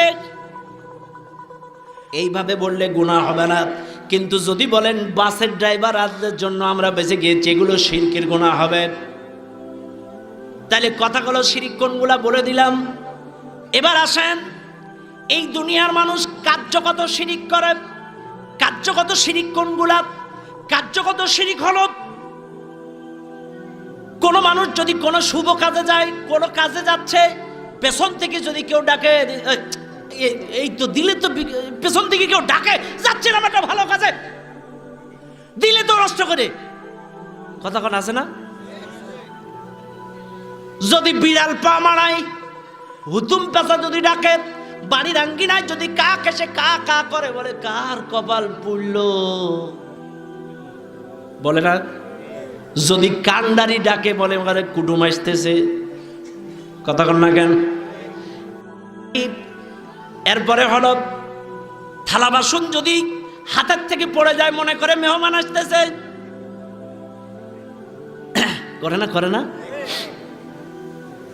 এরপরে কি, এই দুনিয়ার মানুষগুলো এমনও লোক আছে দেখবেন, দোকানদার সকালবেলায় বউ নিতে বাকি দিলে সারাদিন বাকি যাবে,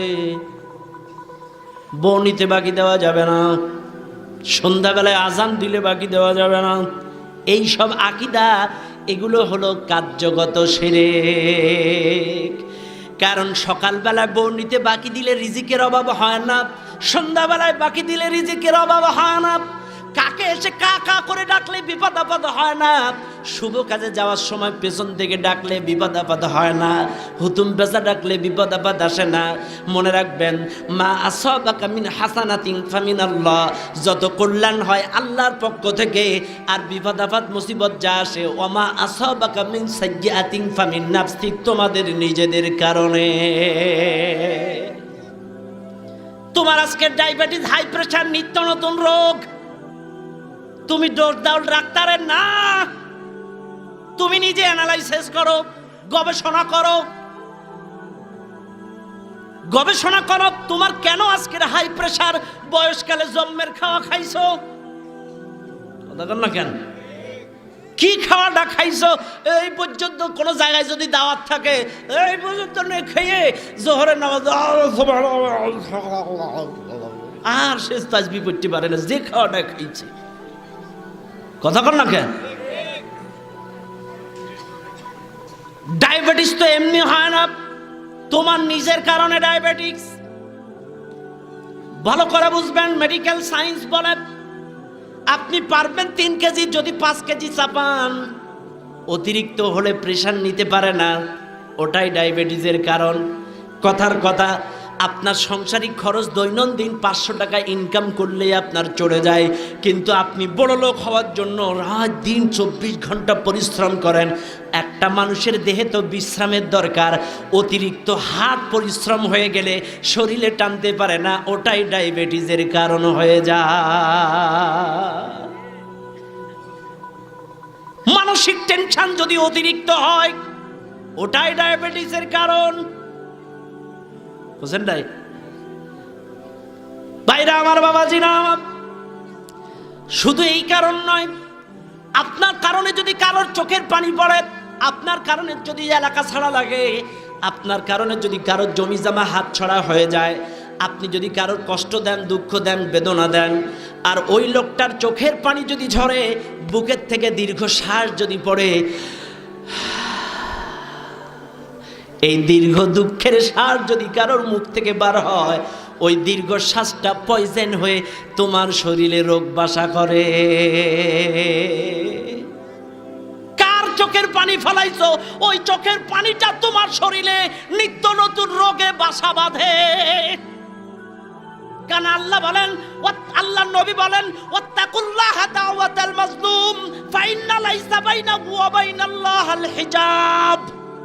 মাজলুমের বদদুয়া আর আল্লাহর মধ্যে কোনো পর্দা থাকে না, ডাইরেক্ট কবুল হয়ে যায়। আর আল্লাহ কবুল করে ওর দুয়ার কারণে তোমার নিত্য নতুন রোগ দেয়, নাইলে বিপদ আপদ মুসিবতে দেয়। লাস্ট পর্যায়ে তুমি না পারো কইতে, না পারো সইতে। ঠিক আছে কিনা এখন? এই জন্য ভাইরা আমার মনে রাখবেন, তাহলে কার্যগত শিরিক কোনগুলা? এরপরে বাটি চালাক দেওয়া শিরক, এরপরে কিন্তু রুটি পড়া দেওয়া, চাল পড়া দেওয়া, এগুলা কিন্তু শিরক। কতক্ষণ ঠিক না বেঠিক? সম্মানিত ভাইরা আমার, বাবাজিরা আমার, কার্যগত শিরিকের ব্যাখ্যা দিলাম। এবার আসেন হৃদয়গত শিরিক। হৃদয়গত শিরিক কোনগুলো? এই দুনিয়ার অনেক নেতা নেত্রী আছে, সারা বছর নামাজ নাই, রোজা নাই, টুপি নেই, পাঞ্জাবি নেই, তসবি নেই, কিন্তু নির্বাচন আসলে টুপি আর পাঞ্জাবি খোলে না। সারা বছর পাঞ্জাবি টুপি পরে না, নির্বাচন আসলে পাঞ্জাবি আর টুপি খোলে না। এটা হৃদয়গত শিরিক। এমনও নেতা আছে নির্বাচন আসলে একই আসরের নামাজ 2 পাড়ায়, তাও আবার বিনা উজুই। তার মানে পূর্ব পাড়ারাও বুঝুক নেতা নামাজি, পশ্চিম পাড়ারাও বুঝুক নেতা নামাজি। আসলে তুমি আল্লাহর জন্য নামাজ পড়ো নাই, জনগণের ভোট নেওয়ার জন্য দেখো নেতা কিরকম নামাজি, তাদের জন্য নামাজ পড়েছ। এগুলো হৃদয়গত শিরক। দলিল হলো ইন্না আখওয়াফা মা আখাফু আলাইকুম আশ-শিরকু আল আসগর। লোক দেখানো যা করবা সব হলো শিরকে আসগর, রিয়া। সারা বছর নেতা সালাম দেয় না, নির্বাচন আসলে মুসিমাতুর কাউরাও সালাম দেয়, হুঁশ পায় না। কথা কন না কে? এগুলো শিরক। এমনও দোকানদার আছে সারাদিন জিকির তাসবিহ তাহলিল করে না, কিন্তু কোন কাস্টমার যদি দোকানে যায় সুবহানাল্লাহ সারাদিন জিকির করেনি, কিন্তু কাস্টমার একটা আসছে জিকির করা শুরু করছে। কারণ এই কাস্টমারের কাছে বিশ্বস্ত হওয়ার জন্য, কারণ আমার দেশের কাস্টমারেরা মনে করে আল্লাহওয়ালা টুপিওয়ালা দাড়িওয়ালা লোকগুলো একটু লাভ কম করে, এই জন্য কাস্টমারের কাছে বিশ্বস্ত হওয়ার জন্য সারাদিন জিকির করেনি। যে একটা লোক আসছে সুবহানাল্লাহ ইলাহা ইল্লাল্লাহ আল্লাহু আকবার, এটা ধোঁকা দেওয়া। এমন লোক আছে না নাই? ভাইরা আমার, বাবাজিরা আমার, তাইলে শিরকের ব্যাখ্যা দিব না, শিরকের অনেক ব্যাখ্যা দিয়া দিলাম। এইবার লক্ষ্য করবেন মুসলমানেরা, আমার প্রত্যেকটা কথা বুঝবেন। আল্লাহ বলেন শিরিক হলো সবচাইতে বড় গুনাহ। নিশ্চয়ই শিরিক মহা অন্যায়, বড় জুলুম। শিরিক যারা করবে শিরকের গুনাহ আল্লাহ কাউকে ক্ষমা করবে না। একটা কথা স্পষ্ট বুঝে নেন, শিরকের সংক্ষিপ্ত একটা ছোট্ট উদাহরণ আমি দিয়া যাই, মনে রাখবেন। আপনি ছিলেন সিঙ্গাপুরে, কোন জায়গায়? আপনি ছিলেন সিঙ্গাপুরে। সিঙ্গাপুর থেকে আসার সময় বিদেশি অনেক বন্ধুদের সঙ্গে একই সঙ্গে চাকরি করেছেন। এক বন্ধুকে বলেছেন, বন্ধু আমার বাংলাদেশে তোমার দাওয়াত, আমার বাংলাদেশে যাইও। বাংলাদেশে সুন্দরবন আছে, কক্সবাজার আছে, টেকনাফ আছে, তেঁতুলিয়া আছে, এরপরে বিভিন্ন পর্যটন এলাকা আছে, পাহাড়, রাঙামাটি, খাগড়াছড়ি, বান্দরবন, বিভিন্ন ভালো ভালো পর্যটন এলাকা আছে, তোমরা যাইও, তোমাদেরকে দেখাবো। আপনি বিদেশ থেকে বাড়িতে আসলেন, 4 বছর পরে আপনার সিঙ্গাপুরের বন্ধু একজন বাংলাদেশে বেড়াইতে আসছে। আপনি আচ্ছা করে ভালো ভালো খাদ্য খাবারের আয়োজন করেছেন, কারণ বিদেশি বন্ধু আপনার বাড়িতে আসছে। আপনি একটা প্লেটের মধ্যে সব ভালো ভালো খাবারগুলো সাজাইছেন। এইবার বিদেশি বন্ধু বলছে, বন্ধু তোমার বাংলাদেশে আমি প্রথম এলাম, তোমার বাংলাদেশের কোনো খাদ্য খাবার মেনু সম্পর্কে আমার কোনো ধারণা নাই। বন্ধু খাদ্য খাবারগুলো খাওয়ার আগে একটু পরিচয়পত্র হয়ে যাক, কোন খাদ্যের নাম কি একটু পরিচয়পত্র হয়ে যাক। দেশি বন্ধু বলছে, এটা গরুর গোশ, হ্যাঁ। এটা মুরগির গোশ, হ্যাঁ। এটা খাসির গোশ, হ্যাঁ। এটা ইলিশ মাছ, হ্যাঁ। এটা বাগদা চিংড়ি, হ্যাঁ। এটা কোরাল মাছ, হ্যাঁ। এটা রুই মাছ, হ্যাঁ। এটা কি? এটা ইলিশ মাছ, হ্যাঁ। মাছখানা এটা কি? আমার ছোট্ট মেয়ের এক টোপলা পায়খানা। হোয়াট ইজ পায়খানা? পায়খানা কেন? তখন বলছে, দেখো বন্ধু আমার ছোট মেয়েটা খুব আদুরি, পাটুক পুটুক সুন্দর চেহারা, ওর এক টোপলা পায়খানা এখানে রাখছি। এবার আপনারাই কন, গরুর গোশ, মুরগির গোশ, খাসি, বিরিয়ানি, পোলোয়া, কুরমা, বাগদা, ইলিশ, কোরাল, সব দামি দামি খাদ্য খাবারগুলো আছে। যদি এক টুকলা পায়খানা মাঝখানে থাকে, ওই প্লেটের কোনো একটি অংশ কি বন্ধু গ্রহণ করবে? জোরে কান করবে? আপনাদের কাছে যদি দেই আপনারা করবেন? খাবেন? ভালো করে বুঝবেন। তাহলে দামি দামি খাদ্য থাকার পরেও প্লেটে এক টুকলা পায়খানা থাকার কারণে এই প্লেটের কোনো একটি ভালো অংশ যেমন বন্ধু গ্রহণ করে না, আল্লাহ বলছেন ইন্নামা ওয়ালিয়ুকুমুল্লাহ, আমি আল্লাহ তোমাদের বন্ধু। তোমাদের নামাজ, রোজা, হজ, যাকাত, তাসবিহ, তাহলিল সব ঠিক, এর মাঝখানে যদি শিরিক নামক পায়খানা থাকে, আমি আল্লাহ কোনো একটি ইবাদত ওই খাদ্যের মতো গ্রহণ করব না। ক্লিয়ার? বাস, শিরকের ব্যাখ্যা আর দিব না। সম্মানিত ভাইরা, রাত অনেক বেশি হয়ে গেছে, এ পর্যন্ত থাক ভাই। আমার অনেক দূরে যেতে হবে, আগামীকালকের মাহফিল আমার পাবনা জেলা ঈশ্বরদী।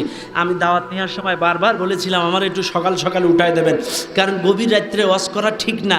আমাকে ভুল বুঝবেন না, আপনাদের এখানে হয়তো রেওয়াজ বা ঐতিহ্য সারা রাত ওয়াজ করা, কিন্তু এগুলোর দ্বারা জাতির কল্যাণ হয় না। মনে রাখবেন, মেডিকেল সায়েন্স বলে রাত 11টার পরে মানুষের ধারণ ক্ষমতা কমে যায়, মেমোরি লুজ হয়ে যায়। তখন যতই ভালো কথা বলেন ওই কথা মানুষ ধরে রাখতে পারে না, ওই ওয়াজ বাড়ি যায় না। তার বাস্তব উদাহরণ কি, আপনি রাত 3টার সময় ঢাকা থেকে আসছেন, স্ত্রীর কাছে ডাক দিলেন দরজা, ও চায়নার মা, চায়নার মা, চায়নার মা। 80টা ডাক দেওয়ার পরে বউ দরজা খুলবে। এবার আপনি দরজা খোলার পরে আপনার স্ত্রী আপনাকে ভাত দিবে, হাত ধোয়া দিবে, মশারি টাঙায় দিবে, সব করবে। সকালবেলায় উঠে জিজ্ঞাসা করবে, আচ্ছা তোমার দরজা খুলে দিছিল কেডা? কথা বলেন। ওই করছে কিন্তু কিছুই মনে নেই, কারণ ও টালে টালে করছে। রাত 12টার পর 11টার পরে মেমোরি লুজ থাকে। যতই ভালো কাজ ভালো কথা বলেন এগুলো ধরে রাখতে পারে না, সকালবেলায় আর মনে থাকে না। অনেক সময় রাতের বেলায় বন্ধুরা, বিভিন্ন বন্ধুরা ফোন করে, রাতে যে কি কথা হয়েছে সকালে আর মনে থাকে না। রাতে অনেক স্বপ্ন দেখে, বিশাল স্বপ্ন, হেভি একটা স্বপ্ন, কিন্তু সকালবেলায়